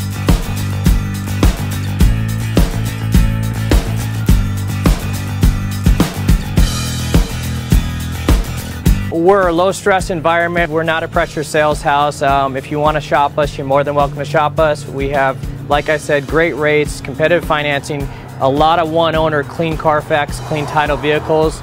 As you see, we have Carfax everywhere. That's most important to us, to educate our customers before they make a purchase.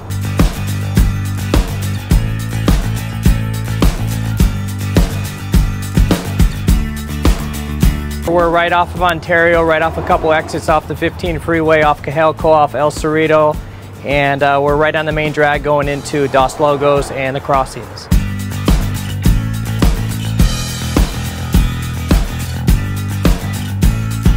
We have great financing, we have great lenders that we're using. We do buy, sell, trade, cash for your car. Whatever we need to do to help accommodate the customer, that's what we're here for.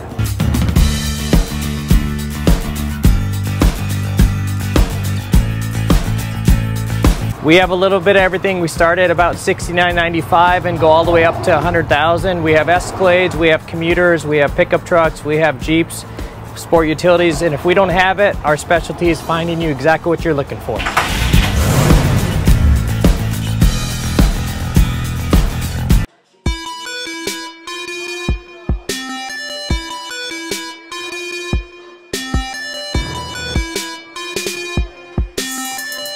I played once upon a time at Centennial High School. I was actually on the first ever CIF championship team back in 2000, and then my senior year we won it again.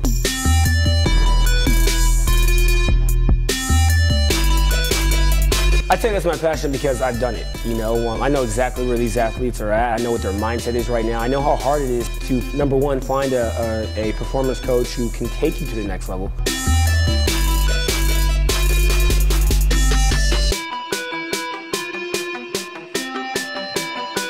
What sets us apart has to be, you know, how we work with our athletes and what we know.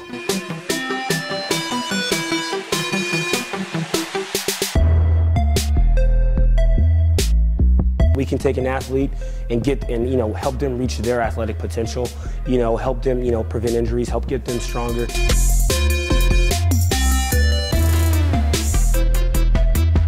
I know every single athlete who steps into this gym. I know exactly where they're at, and I'm going to progress them every week. If you're not getting results, then, you know, really what's it about? We're going to deliver something that's measurable, you know, in terms of speed, power, strength, agility.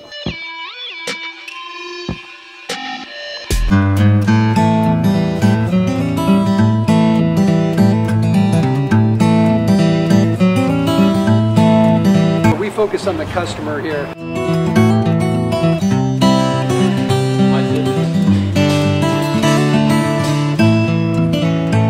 Believe it or not, that is the biggest thing for customers on an oil change. They just want the convenience of coming in, driving in, getting it done, and driving out.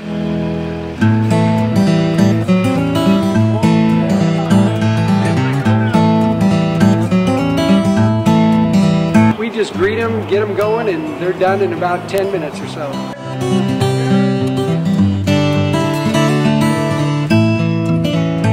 We don't push any sales on them. We do the oil change, and I think that's what sets us apart is our customer service. Vacuumed and cleaned your windshield for you as well. Everything's looking pretty good. You come into us one time, believe me, we'll spoil you and you'll be ready to come back the next time.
Show. Here are your hosts, Pep Fernandez and Jeff Gorham.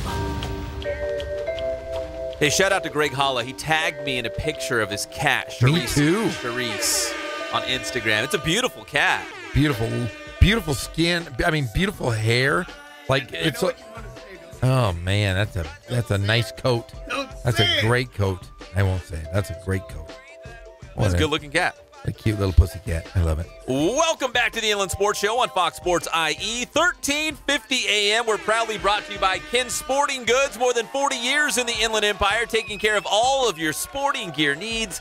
Of course, they got the Letterman's jackets. If you're the big athlete on campus, you got all kinds of patches. Maybe even a band patch, a choir patch, key club patch. Hey. What else is there? Mock trial patch. Chess club patch. You go to Ken Sporting Goods, they'll even bling it out. If you go to Ken Sporting Goods, Letterman's jackets and all your sports gear needs, that's kensportinggoods.com, Horsetown, USA. If you'd like to be a sponsor here on the Inland Sports Show, hit us up. Send us an email. It's that easy. It's super cheap. inlandsportsshow@gmail.com. That's it. There you go. All right, we got NBA playoff scores. It's going down right now. In fact, we got a couple games of the half, or maybe one of them just tipped off in the second half, right? We have, in the third quarter, the Raptors over the Wizards in Toronto, 57-51. John Wall leading with 12.6 rebounds and 4 assists. And for your Raptors, look at DeRozan. Don't bury the lead, Jeff. Look at this guy. 26 and 2 assists.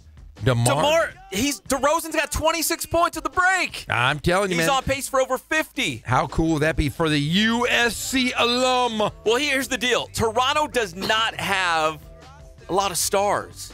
They're going to need him and Kyle Lowry to have the games of their lives to get past this scrappy Washington team. Yeah, but 26 by DeMar DeRozan? I mean, that's pretty – I'm impressed. Yeah, it looks like John Wall and Beasley have to be the guys that are going to have to do something to get past the Raptors. Oh, Bradley Beal? Bradley Beal. And then also the Cavaliers and the Pacers. Indiana's on top at the break. We're all smiling about it because I think we're all kind of tired of LeBron, I guess. We'd love to see Victor Oladipo and the Pacers move on. Indiana's on top. I'll tell you what, in Cleveland nonetheless, 56-49. Hey, you're getting a lot from LeBron, but not a lot from anyone else. Their point guard Hill's out tonight. Victor Oladipo's got 9 points, 8 rebounds, and 4 assists. Guess who's leading the way for the Pacers? Sabonis! I love Sabonis. Sabonis needs to start and play the entire game. Yeah, he's good. He is the best six man who's a big fella in the league right now out of Gonzaga. But LeBron James, like you said, I'm kind of happy that he's losing because this makes it a little closer to be a Laker. 20 points at the half. So LeBron's doing everything in his power. 20 points at the half to will Cleveland to the second round. But right now, it's just not enough. His supporting cast is so bad. And Victor Oladipo, we forget about this guy because he plays in the Midwest for a small market team. We hardly talk about this guy. We barely know about this guy. But he's pretty good. He's a big-time scorer on an Indiana team that's really well-balanced. I mean, like you said, they've got size and they've got great guard play, and Oladipo's a big-time scorer. And we're finding out, well, Cleveland's finding out the hard way. Well, you know, Oladipo can play point, he can play shooting guard, but you got Darren Collison, another good player. And who's come out of nowhere is Bogdanovich. Bogdanovich has been their unsung hero, averages over 15 points a game. He's got 8 tonight. And I'll tell you what, Thaddeus Young I would replace with Sabonis any day of the week. Sabonis has 12 points, and he is much better than the starter, Thaddeus Young. I think if they continue to maybe pass Cleveland here, I think you go with the young guy, Sabonis, over Young. Sabonis! He's not my Vitas. He's not your Vitas.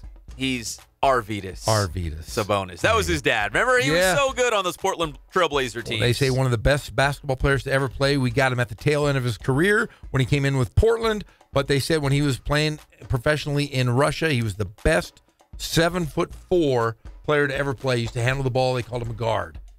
We will keep an eye on these NBA playoff scores.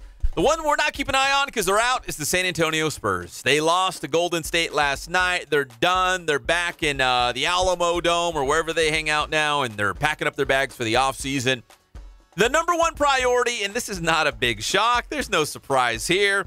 For San Antonio, the number one priority is Kawhi Leonard coming back. And with that said, I think we're all just going to assume that Greg Popovich will return to the team. I know he's still mourning the death of his wife. He did not coach the final 3 games of that playoff series against Golden State. But assuming Popovich comes back, the number one question mark looming over the Spurs is what do you do about Kawhi Leonard? And Jeff, you've been saying the last couple of weeks that they might offer him that supermax contract of $219 million. Now, the wrinkle I throw in now, and I didn't know about this, is that the owners of the Spurs are in the middle of a divorce. And they might cut the costs of any money going in or out of the Holt family right now. Any relation, Cohen? You're not related to the owners of the Spurs? Darn it. Okay. They might limit the kind of money they want to spend as they proceed through the course of this divorce, which obviously it's terrible that they're going through a divorce, but now it might actually affect the basketball product as well. They're saying because of this, they might not offer Kawhi Leonard that huge contract that he could get with San Antonio right now. Well, you know, it's tough when you deal with a divorce when it deals with billions of dollars. We saw it with the Dodgers. Yeah, Frank McCourt, right? Frank McCourt, and look at what happened to the Dodgers. They kind of went into a tailspin and had to be salvaged by Magic Johnson and his group of investors. Fatburger. Yeah, Fat Burger. I used to love the Fat Burger. I don't think Fat Burger's around anymore. It's not? I don't believe so. There used to be one here in the Rib. Yeah, Hashtag the Rib raised me. No more. It's gone? But I will say this. If you're Greg Popovich, you lose your wife. We've talked about it. You know, he's got 2 grandchildren, 2 children as well of his own. If things are this bad in San Antonio, if you have a divorce and it's involving billions of dollars, does Greg Popovich even come back? That's the big question. If you have no Greg Popovich, what would be the reason for Kawhi Leonard to come back in this situation? It's so volatile. I still think he's going to end up somewhere else. There was a rumor this morning that he was going to be traded to Miami for... Miami? Yes, that was the latest... Wait, Kawhi Leonard to the Heat? To the Heat for... What's that? Dragic? Goran Dragic? Goran Dragic. Who's a nice player. Nice. But he's long in the tooth. He's not Kawhi. No, he's not a Kawhi Leonard. I do think, though, Kawhi Leonard, if he's going to play anywhere, I think the best bet would be Los Angeles. Because, like I said, the Lakers are going to have they have 2 max contracts, possibly 3 if they get rid of that dang contract. Well, it goes back to the theory that Greg Popovich, assuming he's still in control, would not deal one of his players to a Western Conference team. So you bring up the Miami Heat, and that kind of makes sense. Because remember, I told you back in 2008, Pop was furious that the Memphis Grizzlies would even trade Pau Gasol to the Lakers. That wasn't even his own team. He was an innocent bystander, and he was all mad because you never trade within your own conference. So Kawhi to the Miami Heat, maybe that has some legs. You know, the thing is, I will say, Popovich might not want him to go within the Western Conference and go to the Lakers. But if there is a divorce, why would you not, if it can make you money? If you're going through a divorce, you're going to end up selling the team and fracture it. Could there be a triple trade? Like, could he go to Miami and Miami can sell him to the Lakers? Is that a possibility? Oh, yeah, there's all kind. They can definitely do that. But they would have to be a sign and trade. He'd have to sign for the max. He won't get the super max of 219. I assume he would probably get right around 185, 190. Which is far off than the 219 that is offered by San Antonio. San Antonio could sign and trade Kawhi Leonard for that 219 Supermax. But then, of course, the Lakers or any team that would take that contract on would also get taxed on that. So the Supermax would be cut into the Lakers' 2 max contracts. It's be very curious how this plays out because San Antonio... very similar because they're very parallel with the New England Patriots, how they might look a lot different very, very soon. And they could. And it could very well have been the death of Coach Popovich, his wife. So, yeah, I think with the divorce, the sudden death of his wife, a lot of these things come into play as far as Kawhi Leonard. Yeah, unfortunately, I know it's sports, and that's what we like to get lost in is just the wins and the losses and the players and all that stuff. But now we're talking about real life. I mean, there's a couple that's getting divorced who owns the team, Greg Popovich, who lost his wife. I mean, this is like real life now, and now it's going to affect the basketball product. Of course, you got to deal with the real life stuff first, and that's what matters the most. But now Kawhi Leonard, who it's already been a damaged, frayed relationship anyways here this season, he might fall through the cracks. He might not be a priority at this point. What if Popovich said, you know what? We're done. I'm done. Yeah. I want to, like you said, I want to hang out with the grandkids. It was a great run. Maybe I'll be like a consultant or something like that, but I'm done. And then the management, the GM, who was R.C. Buford, like he might have his hands tied. They might be going through a divorce, and they're going to say, you know what? Sorry, we can't do any wheeling and dealing until this is done. And like you said, ultimately, they might have to just sell the team. Well, yeah, it sounds like the once pillar of success in the NBA, the San Antonio Spurs, could be fractured. We've seen it. Like I said, the Dodgers, Frank McCoy. We saw it with the California Angels. When the Angels were owned by Disney, that fractured the franchise. It set them back years. A lot of people said that Artie Moreno has done the same thing by giving Pujols this giant salary, these crazy salaries. But I think it's starting to work out for Moreno. He's won a world championship. He's done exactly what he's supposed to do. And I see that, you hope that Kawhi lands on his feet. You hope that the San Antonio Spurs land on their feet. But I'll tell you what, I would love to see him as a Laker. So let's just say this real quick. So Kawhi Leonard has one more year in his contract. They know they can't give him the max money. They know he doesn't want to come back. They're like, you know what? We're going to trade you. We're going to try to get some value in return for you, Kawhi. Greg Popovich, let's say he's out of the picture so he can go anywhere. They make a trade with, let's just say he goes to the Lakers. Let's just say they make a trade with the Lakers. Is there anybody, Jeff, in the purple and gold that's untouchable? Is there anyone? So let's say the Spurs and the Lakers say, you know what? We'll give you anything for Kawhi Leonard.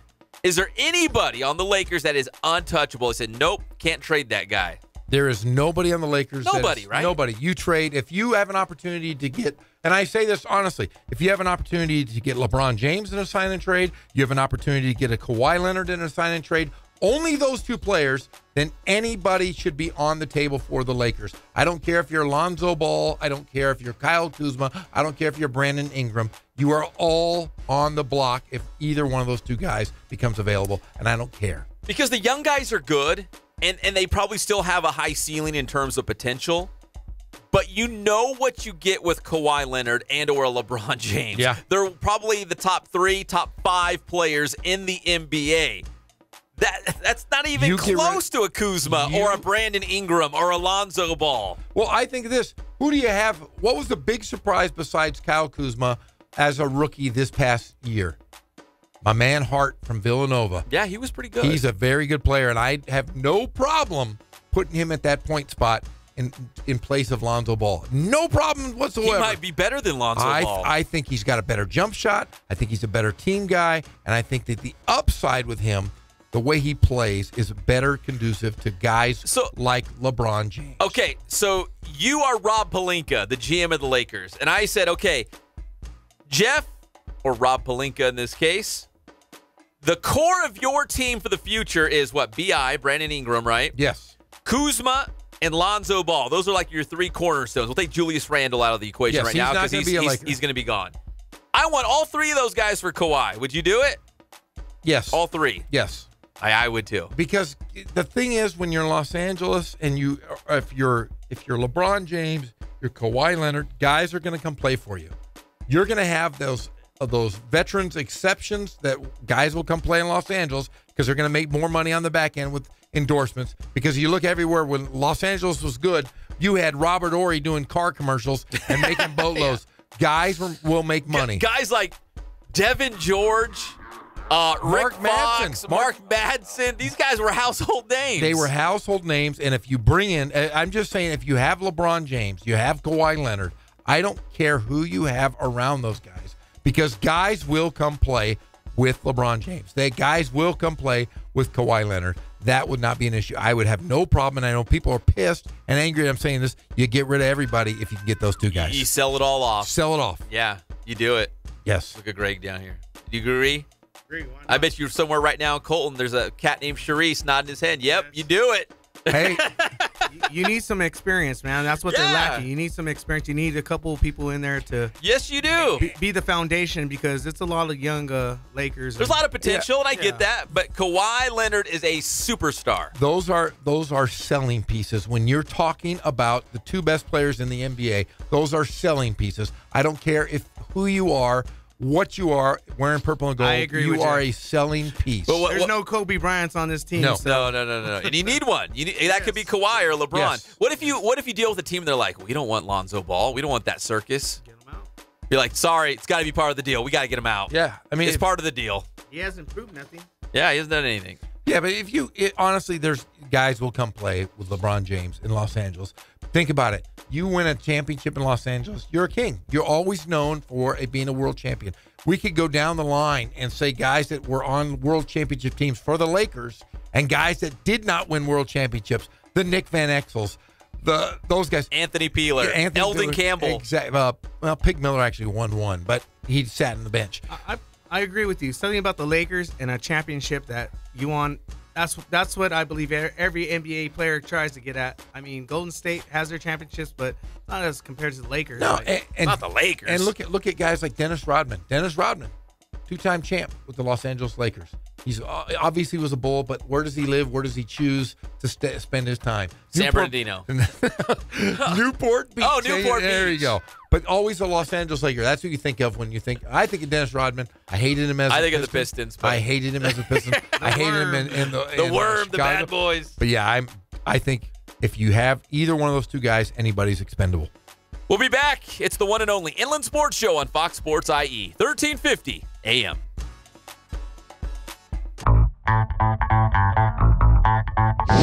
How you guys doing today? Coach Ray here from Boost Training. We're here today at the Boost Performance Center with the one and only Pep Fernandez. Today's Boost Training tip is all about strength. And of course, it's very specific to speed. We're talking about the single leg supported low squat. Come check it out. So when it comes to athletic performance, and more specifically speed, it's all about the ability to generate force, all about being nice and strong. Now, running is a single leg motion. So it makes sense that you have to have a great foundation of strength. You gotta have single leg strength. So this exercise really works on that single leg strength here with a deep bend in the hips, the knees, and the ankles. So what Mike is gonna do, he's gonna have an open hand grip, all right? He's gonna get nice and tight to the rack. He's gonna be doing this, he's gonna have his right foot on the ground. He's gonna flex his left knee, all right? He's gonna lower himself nice and easy. He's gonna tap that left knee on the ground and then come up. Now go ahead and do a couple reps here, Micah. All right, so what we want here is we really want to emphasize pushing that left foot in the ground, that right foot in the ground and not pulling himself up, which is why we have the open hand grip. And as I mentioned before, really getting that deep bend in the ankles, the knees, and the hips, just as if we were sprinting. So if you're not doing this exercise, you really want to add it to your repertoire because it's a great drill for building speed and generating force. We do it right here at Boost.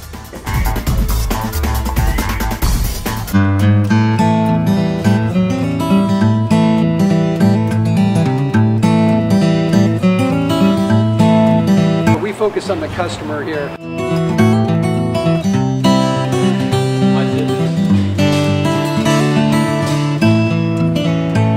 Believe it or not, that is the biggest thing for customers on an oil change. They just want the convenience of coming in, driving in, getting it done, and driving out.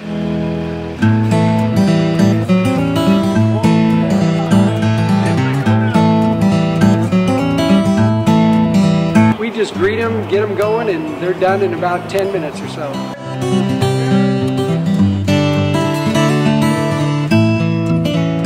We don't push any sales on them. We do the oil change, and I think that's what sets us apart is our customer service. Vacuumed and cleaned your windshield for you as well. Everything's looking pretty good. You come into us one time, believe me, we'll spoil you and you'll be ready to come back the next time.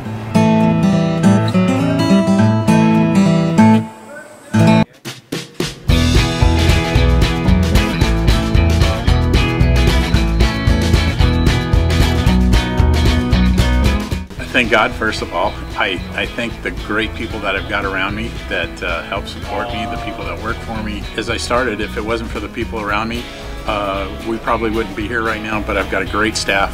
I've got great people that do stuff for us outside the store, and we've been very, very fortunate.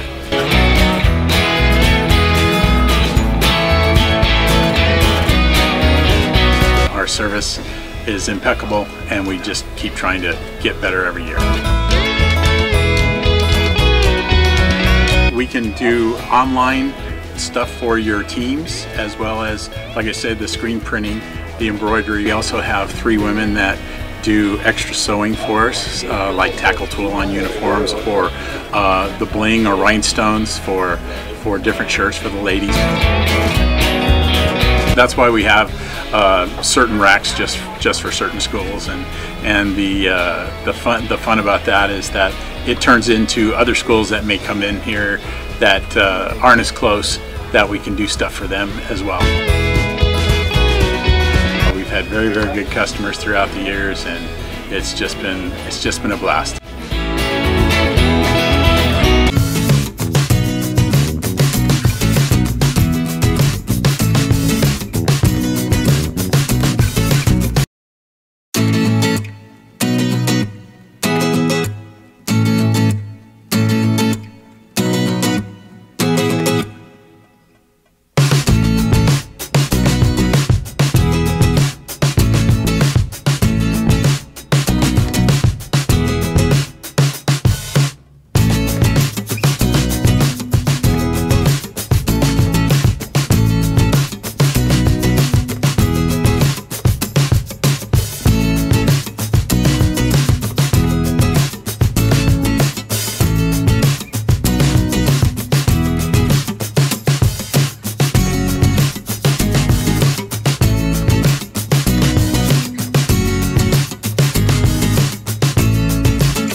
I mean, anything for Salinas.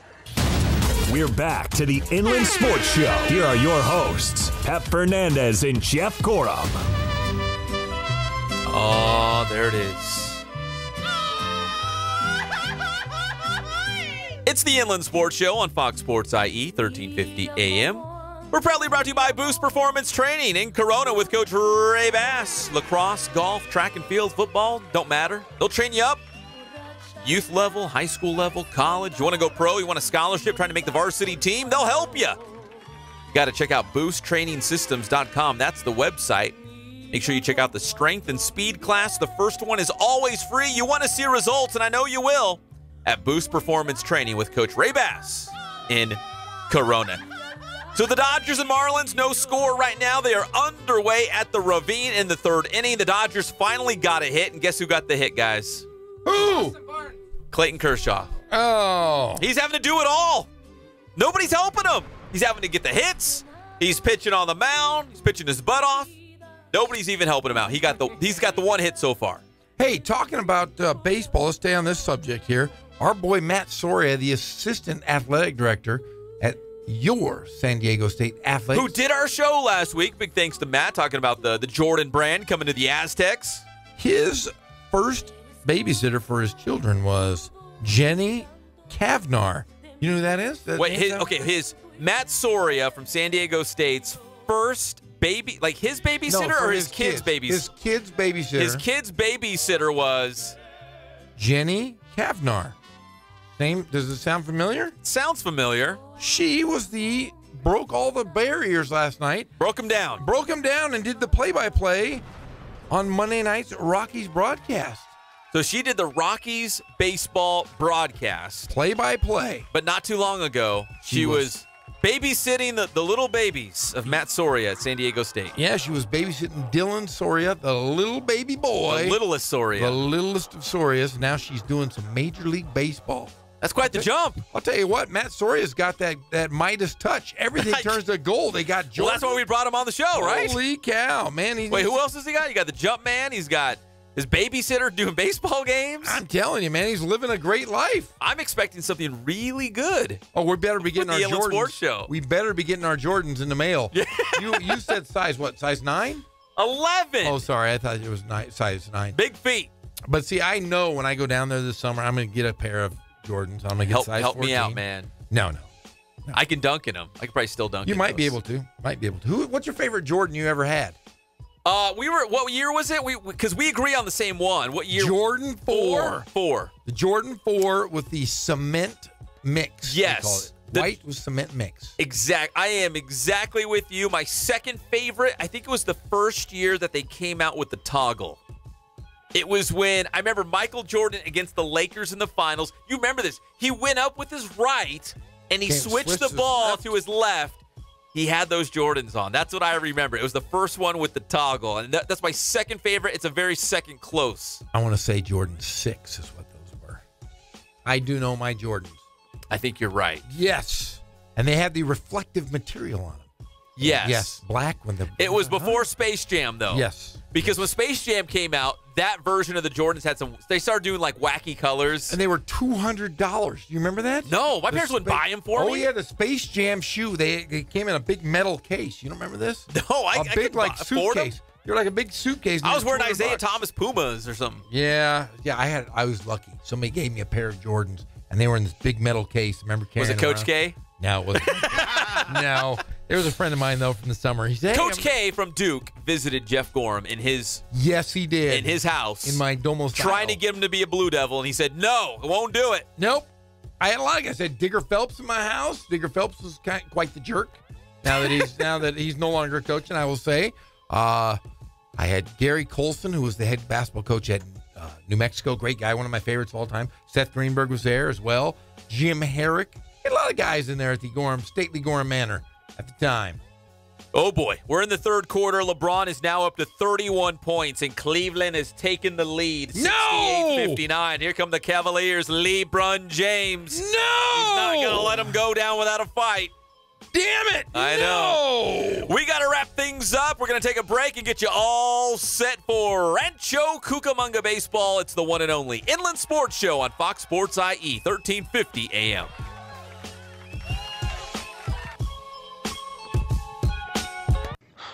Dear tiny Jesus, your golden fleece diapers with your tiny little fat balled up fist pawing. He was a man. He had a beard. Look, I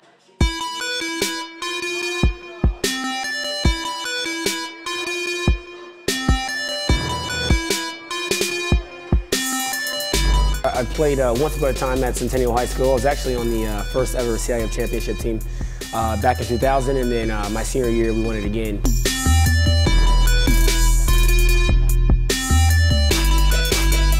I'd say that's my passion because I've done it. You know, I know exactly where these athletes are at. I know what their mindset is right now. I know how hard it is to, number one, find a performance coach who can take you to the next level.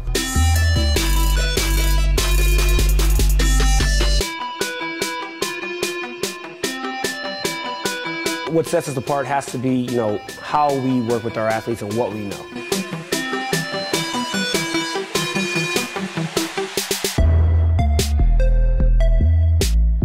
We can take an athlete and you know, help them reach their athletic potential, you know, help them, you know, prevent injuries, help get them stronger.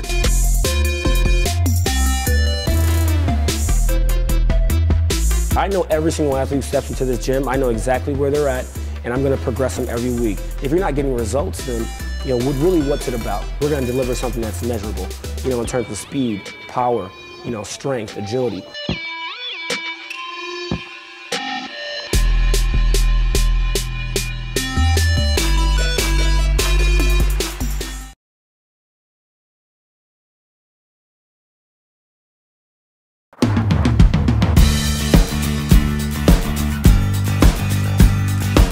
We're small, family-owned, strive for quality pre-owned vehicles. We're not a volume dealer, and we take every deal as personal to us.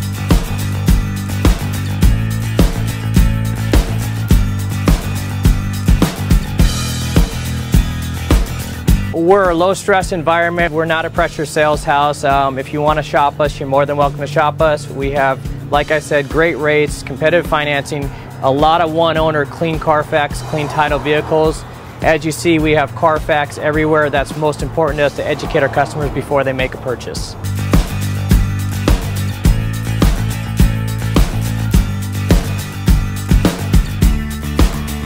We're right off of Ontario, right off a couple exits off the 15 freeway, off Cajelco, off El Cerrito, and we're right on the main drag going into Dos Logos and the crossings.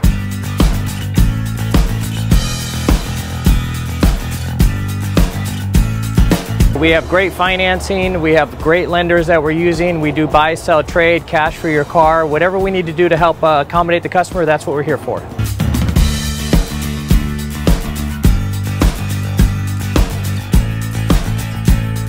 We have a little bit of everything. We start at about $69.95 and go all the way up to $100,000. We have Escalades, we have commuters, we have pickup trucks, we have Jeeps, sport utilities, and if we don't have it, our specialty is finding you exactly what you're looking for.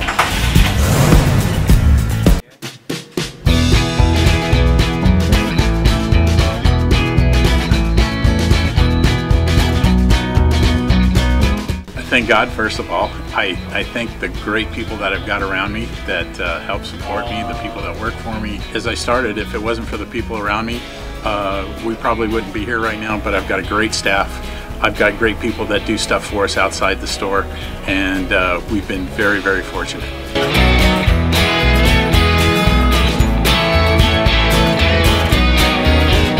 Our service is impeccable, and we just keep trying to get better every year. We can do online stuff for your teams, as well as, like I said, the screen printing, the embroidery. We also have 3 women that do extra sewing for us, like tackle tool on uniforms, or the bling or rhinestones for different shirts for the ladies. That's why we have certain racks just for certain schools, and the fun about that is that it turns into other schools that may come in here that aren't as close, that we can do stuff for them as well. We've had very, very good customers throughout the years, it's just been a blast.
Dodgers. Thanks for listening to Fox Sports, home of the Rancho Cucamonga Quakes. We are Fox Sports!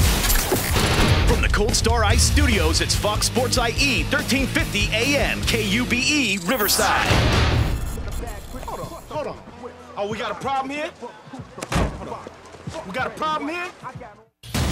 We're back to the Inland Sports Show. Here are your hosts, Pep Fernandez and Jeff Gorham. We're in the fourth inning. Still no score between the Marlins and the Dodgers. Clayton Kershaw on the bump. Welcome back to the Inland Sports Show. As we wrap things up, it's been brought to you by Catalano Motors in Corona.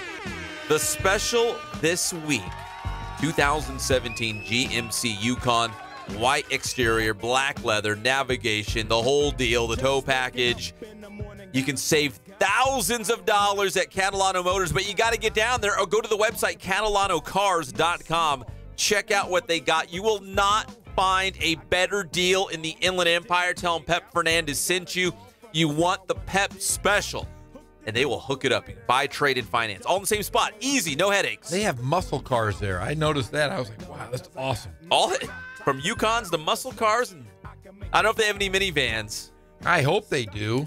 Of course you do. Man, I'm telling you, I need a new minivan, my new whip.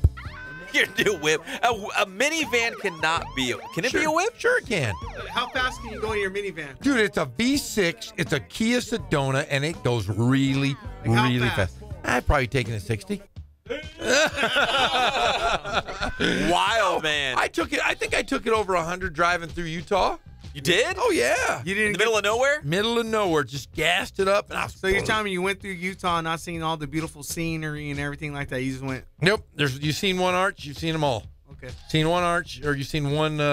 Who's your dark horse? My dark horse state? No. Montana. No, dark horse for NBA. Utah. Utah. Is that your dark horse? No, well, yeah, today. Yeah, it is. Utah. Yeah, Today it is. Tomorrow, who knows? Yeah, I'm very flighty. Hey, speaking of NBA, one more update right now. The Wizards are on top of the Raptors. We're already in the fourth quarter. In fact, this one's almost gone final. About 9 minutes to go. Washington on top 84-82. And also in the East, Cavaliers now have extended their lead to 10. It's 76-66. LeBron James, 31 points, 7 rebounds, 7 assists. Coming up at 6:50, Rancho Cucamonga Quakes baseball as they are taking on the Stockton Ports once again, trying to bounce back from a tough loss last night. I know the voice of Mike Lindskog. Skogginator? Will will the Quakes to a win. I can feel it. Skoggy Skog. Old Skoggy Skog, the Skog Dog. Quakes baseball coming up in about 50 minutes. But for us, we'll see you tomorrow, 3 o'clock. We'll talk NFL Draft. It's the one and only Inland Sports Show on Fox Sports IE, 1350 AM.